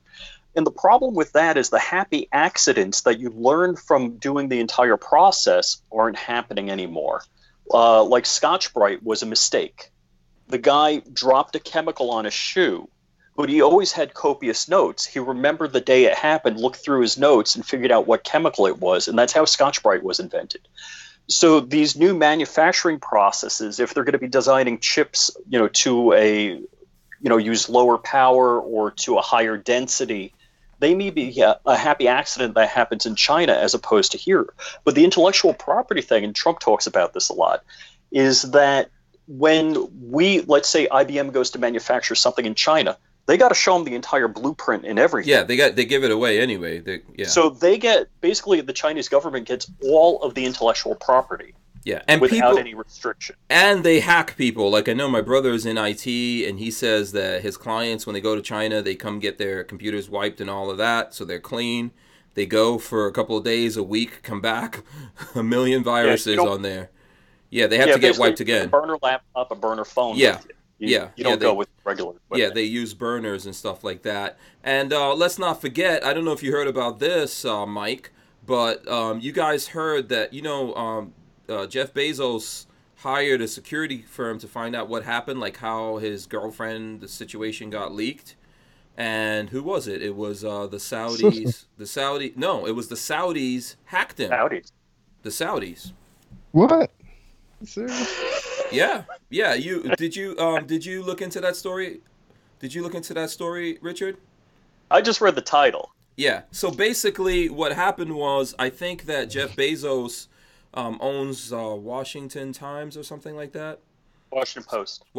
Some kind of West Coast newspaper, and they were talking about this whole Khashoggi incident that happened, where the Saudis killed this guy in an embassy, and they were investigating it and everything, and the Saudi prince wasn't very happy about that, and they somehow were able to hack Jeff Bezos, and that's how they got all those pictures and put all his stuff out there. Or at least that's the story. I mean, if you're a conspiracy guy, you might not buy that one either. The Saudis deny it. Oh, of course they deny it. They also deny killing Khashoggi. Right, yeah, they had nothing to do with it. Yeah. The other thing is, Mike, did you want to say something about the camera thing? Or were you No, that was it. That's all I had about the camera. I just use two Sony camcorders, and then my Google Pixel. Yeah.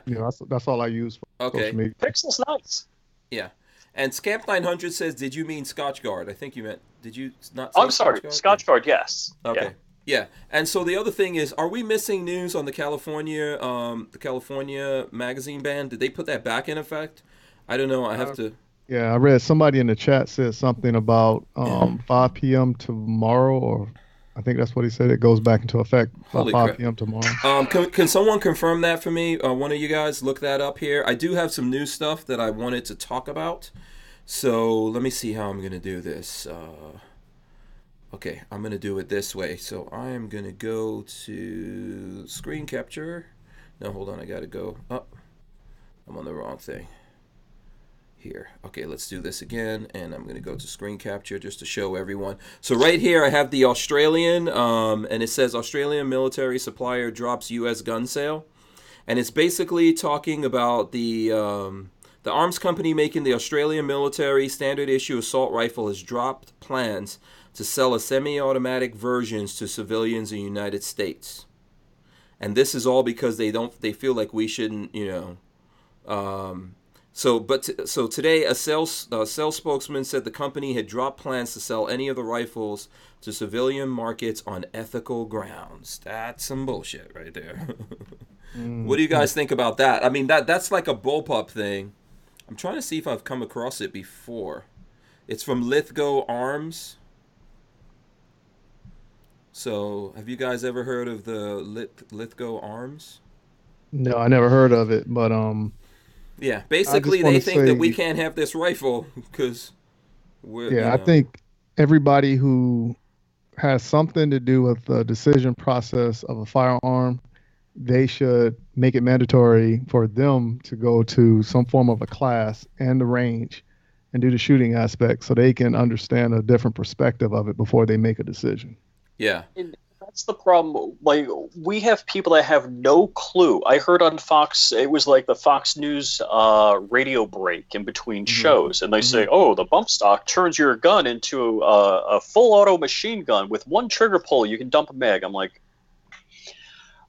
we need to get out there and run for office. We need to get our butts out there, run for whether it's the state government, whatever it may be, so people that know something are actually making the rules instead of the know-nothings. Right. Yeah. I first heard of this story, by the way. I think I saw Mac posted something about it. I think it's the F90 or something like that. Dan Hates You says, "God damn it, I wanted a Lithgow." It's a bullpup, so you know I wanted one, but it really wasn't on my radar. I probably saw it and just didn't, like dig into it too deep. Eric Hammond says, "I own a Lithgow. It was made in 1941. It looks like it'll be my last." Yeah, I mean I don't understand these companies and what they're trying to do. Scamp 900 says, "Woke." They're woke. Oh God. Yeah. James Miller says that's ridiculous. Then we shouldn't buy their guns for the military if they say civilians can't own those guns. It looks like a Steyr AUG. Yeah. John E.G. Smith says Atrax F90. So, and then Nightmare 03 says we'll be back in effect on Friday at 5. Did you find anything on the magazine thing in California? What's going on with that? Yeah, apparently they got a stay. They got an injunction on the on the ban side. On the ban side, they got an injunction. Okay. And so, in other words, you had a 30-round mag, and so I guess Friday 5 p.m. you no longer are legally allowed to have it. But if you already bought it, you're good. Or are they? What's going on? I don't see that yet. Oh man. So if you ordered it in the mail and it's coming, you will be a criminal. Right? Can you imagine, like, hey, I don't Monday? Understand that. Yeah, can you take delivery, and then what if they track those deliveries and arrest people? And then people in California, like if I lived in California, I'd be getting a big box.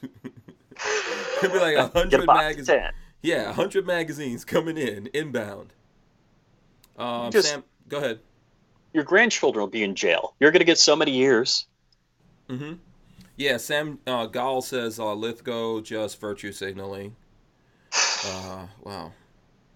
See, the whole thing is one of the concepts that I believe in is people don't break out in fist fights because we're all equally armed. And the reason a bad guy will choose a firearm is because he thinks he has an advantage. And if everybody, it's kind of like all the fights that you have at gun shows. You know how fights are always breaking out and people are getting shot when you're at a gun show? Mm-hmm. Yeah, that doesn't happen. That doesn't happen, no. That's probably a pretty safe place. I see families walking around. I see all kinds of stuff. Oh, yeah. Yeah. By the way, I don't know if this just came up. This is something relative, though, to some of the stuff we're talking about here. What is this? Truth About Guns. ATF Acting Director Thomas Brandon announces retirement. Thomas Brandon, ATF Deputy Director, has been the agency's acting director since 2015. The agency has been without a confirmed director for 9 of the last 13 years. Now Brandon has announced his retirement at the end of this month. And T-Tag here's other departures may be in the works for the agency as well. Interesting, right? It's going to be interesting to see who goes in there. Is it going to be good for the Second Amendment or bad for the Second Amendment? Go ahead. Hank for ATF director. Oh, yes. My first act would be to dismantle the whole damn thing. That's my first act. The problem isn't one of the things, so after Parkland happened, like my high school Facebook group, my high school graduating class, and of course they're all New Yorkers, and a lot of them are, pretty What high school did you go to? Islip High School. Islip? Uh-oh. Is that in the 5 towns? No. That's outside 5 of towns the in Nassau County. Oh, okay. Islip. Suffolk County. Oh, okay. So dead center on the South Shore. Mm-hmm. And, the people, they dogpiled on me like mad. Not one person had any support for the Second Amendment or anything like that. And I said, look, more kids die in swimming pools than from firearms. They're like, oh, that's ridiculous, blah, blah, blah. And I'm like, oh, so you don't care about the number of kids dying. You care about how they die. Mm-hmm. And that'll make a difference. Mm-hmm. I think we can figure out that lots of kids die from abortions. Sure. I saw that movie Friday. That was rough. Yeah. So, do you want to tell us what high school you went to, Mike? Or is that top secret? I don't want to get in trouble. Top secret. No, I don't know if there's any baby mamas over there or anything like that. No, only got one child.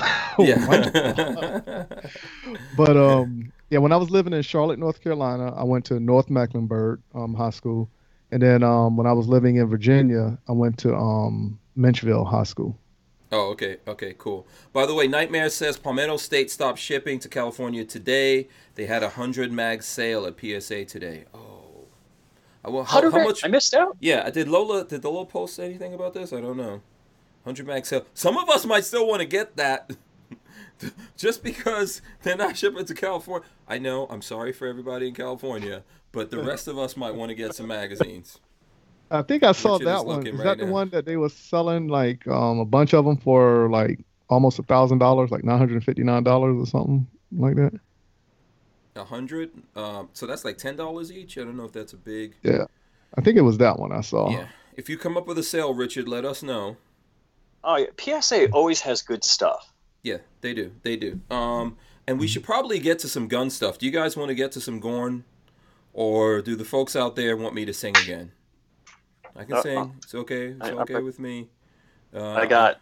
Oh, okay. Here we go. Richard's going Gorn. Let's see. What you got? I got the daddy. Oh, matching Rugers. So why is one the daddy and one the baby or the mama or whatever? LC9S and the LCP2. Okay. So this is more concealable. This is slightly not more concealable. Yeah. Okay. It's just a little wider.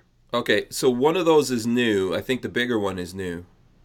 No, I've had this forever. Oh, okay. You have both of them? I picked up the LCP not too long ago, and then my wife got one. So we actually have 2 of these in the family. Yeah. Okay, cool. Brian Quick says everything is sold out to him at PSA. Why do you need to know? Says yes, $9.57 per mag. Oh man, they could have done a better sale than that, but whatever. What are mags? Are mags usually like $12, $13? I know I've paid like $11. I would say 10 or under is a good deal. That's what I'd be looking to buy. Yeah.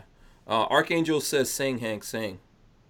Okay, what do you want me to say? To all the girls I've loved before.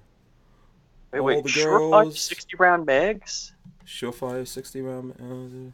Okay, someone posted a link to that. Okay, do you have guns, Mike? Do I have guns? Do you have guns? I have guns. I love to keep my hands on rhetorical guns. question. Rhetorical question. I know. So here's the first one right here. This right here is my baby that I do. The competition. The competition. Okay, it's Walther. The Q5 match. Yeah. The signature here is the trigger, right? This blue trigger. Yes, that's a 1/10 of an inch trigger pull. You know what I'm saying? So when you pull it, and then you do the reset. Do you have any video on YouTube or anything of you shooting this thing? Yes, everything I put far as this is on Instagram. Oh, Insta? Okay. And tell us what your Insta is, because I'm going to pull it up right now. Yeah, so if you go to Instagram, you look up either M-W Tactical or Munitions Weapons Tactical, all spelled together. Okay. So have you shot the TP9 SFX Elite, the Canic? Yes, I shot the Canic, but it was last year when I shot the Canic. By the way, while you're... SFX Elite? No, I don't know if it was the Elite because it looks identical to that. Yeah. By the way, I'm throwing up right now MW Tactical's page. There you guys go. We need to get some more followers there for him up there. Now, which one of these? Is this? I think I see a competition video right here because I see you like hands up in the air. Yep, that's one. And boom, the thing just went off, and now you're shooting. Mm-hmm. There you go. Now, the one with my hands up in the air, I'm wearing the gi from my gym. I do jiu-jitsu, and that's the one of the shirts that my professor was supposed to wear in a competition. He didn't go to the competition, so he gave it to me, and I told him I used it for shooting. Oh, cool. Yeah. All right, very cool. Okay, what's the other guns you got? And then the other one is my EDC, my everyday carry, which is just the regular Walther PPQ. PPQ. By the way, the whole PPQ line is what Walther, if I'm not mistaken, that's what Walther has the shoot it, love it, buy it deal going on with. That's still going, and we had Cody from Walther here. I think, Cody was here. When was that? Like 2 weeks ago, 3 weeks? Weeks ago. Yeah, it was about 2 weeks ago. He was here, yeah. So the whole PPQ line, right? And that's what's rocking right now. That you can actually get, like you can get it, and if you don't like it, you can send it back. Correct. Yeah. So like you get this gun, you can either buy it, if you don't like it, send it back. They will refund you, or you can do it on a voucher program. Whereas after the 30 days, if you keep it, then they'll charge your credit card. Yeah. And We Run Guns says, "Great shooting, man." Shout out to We Run Guns. Okay, so is that, you know what? I've got some things here that I could pull out for the people. Let me get this. Okay, boom. I'm gonna pull out some stuff here. So I have this in the box. We did shoot this. I'm supposed to make a specific video for this, but we did this in the 9.9. So if anyone's seen that video, you can see this Diamondback. This is the DB9. And let's get it out of here. A little tiny gun. It's a little baby gun. Check it out right there. Boom. The DB9. This is the new DB9, I believe, Gen 4. So we shot this in the 9.9s video. I'm going to do a video of just this gun. I just have to get around to it. It's a lot like a Glock, just like a little tiny baby Glock that you could put in your pocket. It worked. I mean, the only thing that I could tell you from the shooting that everyone did was you're going to feel, since it's so small, you're going to feel some of that in your hands. But I don't know that that's really going to matter in the situation that you use it in. But I know that there's There's obviously, that's a thing. The other gun is the Mossberg MC1, which I still have not done a video on, and it's still in the packaging. So you guys just get to see it in the packaging.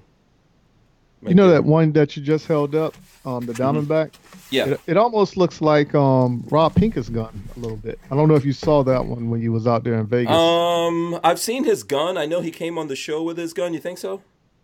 It almost. What's his gun? What's? Oh man, I can't believe I forgot the P10. I think that's what he called it. Yeah. So I think it's like 6-round magazine, 9mm. You can switch out the sights and all that for Glock stuff. So if you guys can see that right there, it's got Glock sights on it. So you can switch all that out for Glock stuff. It takes down like a Glock. If you look right here, you'll see it has a takedown lever and all that kind of stuff like a Glock. It doesn't have the trigger that a Glock has, and that is a long trigger pull on it. But so everyone got to run a train on this, on the on the 9.9s video. And it was fine. It worked fine. Just like you feel that shot in your hand, but that's what you get out of these kind of things, I think. So I don't know if anyone has any questions on that. Richard, you got any questions? I didn't get an invite. To where? To the Hank Strange shoot at the Hacienda.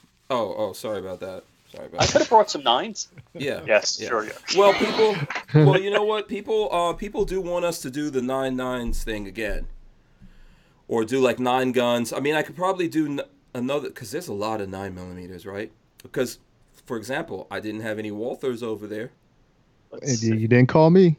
Yeah. See, when you're in town, let us know. We'll definitely do something. I didn't have any Walthers. We did have a Ruger though, Richard. I got the I got the Ruger SR9. I think that was my first full-size 9. Yeah, but did we have I think we had the SR9 in that video, or no? I can't remember. There's a bunch of bunch of guns in there. We had what did we have in there? We have to look at that video and see. I think there was a Ruger of some sort in there. I've got the Canik TP9, which was the original one, which was double action, single action, which I really like. Although I'm awful with the aim on that. Bring the 10mm armament, Axis says. Yeah. We can do a 10mm thing. I don't know if there's 9 10mm guns out there. There probably is. Handguns. Probably is. We could probably get... That's going to be a lot of 10mm getting shot. I don't know about that.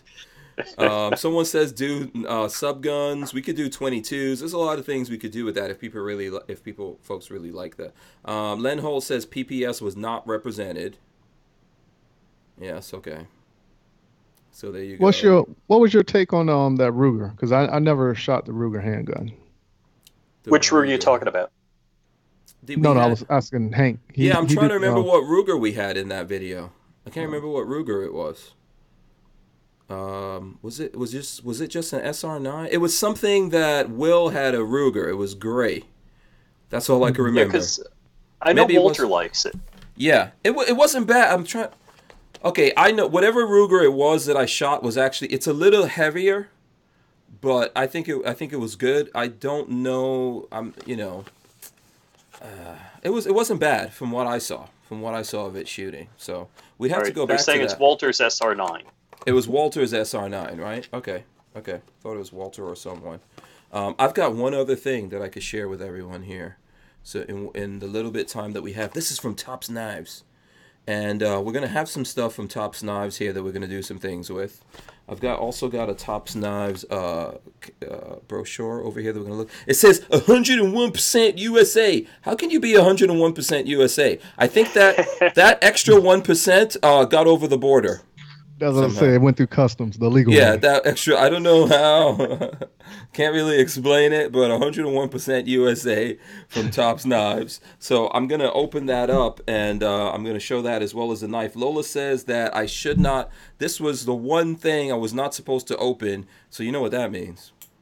Gonna open it. Yeah, so, well, first of all, let me open up the brochure here, take a look at that. Are you guys familiar with Tops Knives at all? Not at all. Not I. No? Okay. Nice. There's a But whole bunch of stuff. is it good quality that you want to put that in the mail and send to me? No. Well, it's good quality stuff. They have good stuff. I'll be sharing that with you guys going forward here, and I'm actually going to get the folks from TUSC Knives to come on board, to come visit us and talk about stuff. So I like how they come in these boxes right here. So you can open up this box. I'm doing an official unboxing here in the middle of this whole thing, which is interesting. This is their. It comes with some. It actually comes with its own. Comes with its own oil of some sort. HP 100. Anyone ever heard of that out there? HP 100. That's an oil. And this knife is the Quickie. I don't know if you can see that or not, but the knife is the Quickie. That's what it looks like in the plastic. I will open it up right now. So, like, my younger son is into knives all of a sudden, and he saw this stuff come. He's like, oh, when are you opening those knives? So there we go. So it's the Quickie. There we go. That's like a little claw or something like that. So I guess you put your finger in there and you can hold it like that. Oh wow. Yeah. So, and it has its Kydex sheath right there. I'm gonna pull up some stuff about this and then we'll go over it. And if you guys have some questions here, we could talk about it real quick. Is it a belt detachment on the backside of it? Yeah, it looks like it's got a, see that? It's got a little clip and everything. So you could put it really anywhere you want. I think this is designed to be a tactical kind of thing for law enforcement, civilian use, etc. Let me see how it fits in the left hand. Because I always think I need to have a knife in the left hand, like on the left side of my body, you know? Because someone might pin this side down. Then I got this side. I could come up with a scratch him. It's like a little claw. That looks pretty vicious right there. What do you guys think? Well, you know, technically when you're fighting with a knife, if your right hand is your strong hand, like you're in your fighter stance and your power punch is your right hand, the knife should be in your left hand. Oh, if you're okay, so you should have it in your left hand anyway. You're saying, right? You should have Correct. it. Yeah. Okay. Unless you're now, if you're standing southpaw, it'll be in your right hand. Oh, okay. Cool. Let me see. I'm going to try to look through and see if I can bring up the website. I did have a website of some sort up here that I could probably share with the folks here. Let me go into it. Boom. Here we go. So the Quickie, invisible until needed. I think it was $90. It's $70. I think I've seen it somewhere for $60. And let's see. This Quickie is made for people who live in an increasingly uncertain world, designed with law enforcement in mind. It's a 3-inch finger karambit, meaning the third finger away from the blade should be placed in the hole.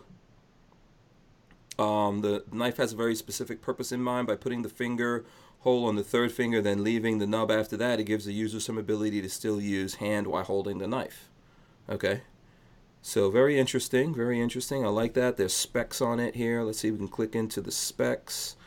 Overall length 5 inches, blade length 1.63. It's a fixed blade. It's skeletonized. It weighs 1.2 ounces, and it has the sheath materials Kydex. The designer is Leo Espinoza. So I'm gonna check this knife out a little bit. Do you guys have any? I know Mike, do you have any? You're a jiu-jitsu guy. I don't know if Richard does jiu-jitsu or any kind of. Richard does. Way back when. Okay, I was gonna say you do pebble style. Parakeet. Bird fighting. You know, is Pebbles trained to kill? Yeah, cockfight. Is Pebbles trained to kill? Only things in his food bowl. Oh, okay. Oh, he just eats birdseed, right? Pretty much. Yeah. Christian Gress says, never heard of TUSC Knives. It seems like pretty good quality, 100%, 101%, excuse me. Made in the Americas. That magazine that you held up, that the flyer that came with it, and it showed the various different forms of knives. Yeah. Do they just do like the extreme knives, like the Quickie, or is it just something quick, like you can put in your pocket? No, they have a bunch of. Here, let me go back on me for a second. They have a bunch of survival knives and things like that. See that? That's like a big folding survival knife in there that looks cool. They have kukris. One of these days, I'm gonna have a cookery here that I'll show you guys. They've got axes and lots of survival stuff. So I think they do lots of survival knives, but they do have folders and they do have like I guess what we would call tactical knives of different sorts. See, here's a bunch of different things from them. I'm seeing a few people. Okay, Jafari H says tops. Yes, sir. Tops is tits. That's an official recommendation by Jafari H. That's hey, you can't, Let's see who else has heard of Richard. You're saying you never heard of Tops knives? Lots of guys. No, I haven't. That. Yeah, James Miller says Tops make some good stuff. I have the Tahoma field knife. Let's see. And Brian Quick says Tops Knives uses 1095 carbon steel. There you go. And Kathleen Music Lover says a quickie knife. Sometimes you go. There's nothing wrong with a quickie knife. Big Cliff says cat's claw. Yeah, it's something like a cat's claw, right? Yeah. Yeah. So there we go. Lots of hey, Archangel says, "Hey Hank, you got my knife. They had the wrong address." Oh wow. Yeah. Finders keepers. He's working it. Yeah. So I'll do some stuff. I'll get a video done on that. Go ahead, Mike. Yeah, I was gonna say, like I told you beforehand, I'm not much of a knife guy. I only got really 2 knives, and the one that I carry every day is like a Smith & Wesson knife. Okay.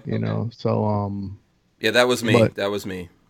Yeah, I'll be interested in looking up their products. Actually, I'm gonna look it up here in a little bit. Yeah, check out their website. Tell them you heard about them here. I'm gonna see if I can get like some kind of discount code and stuff. I see Lola in the chat. Let's see. I'll throw up Lola's comment. She says, "I'll get them on the podcast." Oh, Hank, you know what I want a discount code for? What? Standard manufacturing. Yes, I know you told me this, and I will work on this for you, Richard. I promise. I'm going to work on standard manufacturing. I know exactly what you want, 1911. Do you have it all spec'd out? Do you know the spec? Oh, I want the top of line model. That is nice looking. Yeah, that case hardened. Oh, the case. So yeah, really nice. And the case hardened, the wood that they use, man, that's like the quality. That's from the quality wood that goes into those really expensive shotguns that they build. And if they come out with a 10mm version, I want that also. Okay. We'll do that. We'll see. We'll get them back on. As a matter of fact, I'm going to do a giveaway of one of those guns. I need to get that video edited. I haven't gotten around to it. That's my bad. I'm going to get to it, but shout out to Standard Manufacturing. We're going to make that happen and get them back on. I saw that we're over the 9 o'clock hour, so we probably need to wrap this up, right? We got to wrap it up. We were having so much fun. It went, you guys were a good combo. Yeah, I think it went pretty. I've been on with him before. Fast. Yeah, you guys were a good combo here. I might do this combo again. Yeah, you do it. Now, since Richard likes the backdoor stuff, so.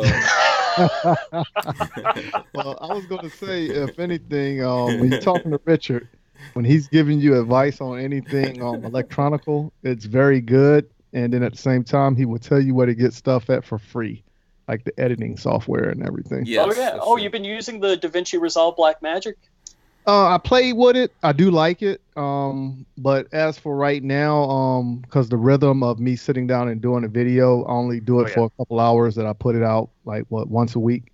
So I'm just sticking with what I got until I feel very comfortable with that one. Yeah. Yep. That's good. That's a good move to do, good way to go. James Miller says it worked well with Hank, Richard, and Mike as an Oreo cookie. You know what? That depends on. Let's see. That depends on how we arrange it. We got to put Richard in. Wait, hold on a second. Got to get me, then Richard, then we put Mike in. Boom, Oreo. With the vanilla. I got to hang out by the pool so I get a little more tan. Before we go, this is a good question, Oreo. I always have this argument with Lola. How do you guys eat an Oreo? I'm going to let Mike answer it first. How do you eat an Oreo cookie, Mike? Depending on my mood, if I'm by myself, I just throw it in my mouth and eat it. But if I'm like with my boot thing or whatever, I split it open, eat the cream out, and then I eat the cookies later. Okay, Richard, I'm gonna the best way to eat it. First off, my daughter got these. I posted this on Instagram. It's like the Oreo Ultimate stuff, where the white stuff is like Extra crazy thick. hot. Well, they're going real Yeah. cheap on the cream inside the Oreos now. I noticed. Oh, and yeah. there's thin This was, versions like, or something. Okay. huge. Mm-hmm. But my favorite way to eat an Oreo is you get a coffee cup and you stack them in the coffee cup and put a spoon on top and then pour milk in. And then you eat them out with the spoon as the cookie gets soft. Wow. Okay. Oh wow, soggy cereal. That's Oh, yeah, cool. yeah. That's cool. That's a cool one. That's a cool one. Yeah, I believe. Okay, Rondell Stewart says by the row. You can't really eat a row of Oreo cookies unless you're just really on a bender. Most stuff. Yeah, the only way I eat it is I break it apart. Okay, break it apart, and then I use something, either the one side to scrape off the cream of the other side, and then I eat them both with no cream on it, if I could do that. But the cookies, again, Oreo cookies are getting real cheap, and they break up easy now. Has anyone noticed that? That they're jipping us. They're jipping us. My daughter bought 2 bags of the most stuff, and it's like I'll eat one a week just because it's so much. You know, I've been trying to lose weight, and it's tough having a kid around if you're trying to lose weight. Christian Gress says, I throw in the Oreos in the milk and drink. But Mike, you should be arrested for just eating that Oreo cookie just like that. That's like that's criminal. You can't just take that thing and put it in the mouth and eat it. Well, you know, I didn't inhale. What was the question? Okay. We better wrap this up here before somebody gets convicted. Okay, you guys can all leave your comments on how you eat the Oreos. Len Holt says, try Oreos with cold chili. Oh, okay. Okay, Cold that's chili, crazy. what? I don't understand. Vanessa Kitty says, Richard, make them into ice cream. So, okay, let's wrap it up here. Richard, you want to tell us how the folks out there can follow you, keep in touch with you, etc.? Yeah, sure. FlyingRich.com. All of my social media is out there. So all of my gun streamer posts, I do like Flying Rich opinion on gun streamers. So that'll be out on FlyingRich.com. My YouTube videos, I usually do tech videos on YouTube because I'm trying to get monetized, which I've been waiting more than 6 months for. Yeah, I know. We didn't get into that conversation, man. I'm sorry. We should have actually got into that conversation. What's going on with my monetization? I don't know if you want to tell us real quick. Yeah, so I think it was like September 19th. I hit I've had the number of views or the hours of views for a long time, but I finally hit 1,000 subs. And so I was like, hey, okay, in a couple of months, I'll get monetized. A couple of weeks ago, it's been 6 months. I got a letter from YouTube saying that, oh, by the way, there's not enough information to make a determination on whether you should be monetized. And what the hell? What information do they need? I don't know. I have no idea. Wow. And because they have all the information in the world they need. You need to be 1,000 subs, and you need to have 4,000 minutes in the last year. Yep. Is that what it is? Yep. Okay. Mm-hmm. Oh yeah, yeah. And I have like 12,000 minutes in the last year, which you have a lot more subs. You got like 70,000 subs. You probably have crazy numbers on that. Yeah, I think I do like I don't know, 2 million minutes every 30 days or something. Right. Yeah. Even on here we do like a few 100,000 minutes. Yeah, that's great. Yeah. Our average view duration on this show is 30 minutes. Oh wow. Yeah. That's mad. So that's like people watch at least a quarter of it. Shame on you for not watching the other 3/4, but I appreciate it anyway. Yeah, so you're still, so they're waiting for more info that you don't know what it is, right? Yeah, CloverTech said he was going to take a look at what my channel was doing and what's going on. I really have a lot of respect for his technical abilities because he really treats this as a science. So it might be I'm not naming things right. I'm using the wrong tags. I don't know. Okay. I don't know if you're aware of this, but CloverTech, he is magically delicious because he's a leprechaun. Just tell him to tell you where his pot of gold is. Pot of gold is. Forget about getting monetized. Okay, I'm making fun. He's gonna get me for that one. All right. Okay. So Mike. How can people follow you, man, or support you? And because I know you do competitive shooting, so I'm not sure what you're looking for the folks to do out there. Yeah. So right now, only thing I can say is just go visit my website, www.m-wtactical.com. And if you click on the media links, you can see everything that I'm a part of. And if anything, while you're on that website, click on the store tab and pick up a shirt or two. At the same time, go support Maj, KD, and everybody else who is doing great work in the 2A community. And you can also follow me on the Black Men with the Gun podcast with Ken Blanchard. So make sure you go do that one. But most importantly, if you haven't done so, just go follow me on Facebook and Instagram, where I put majority of my content up.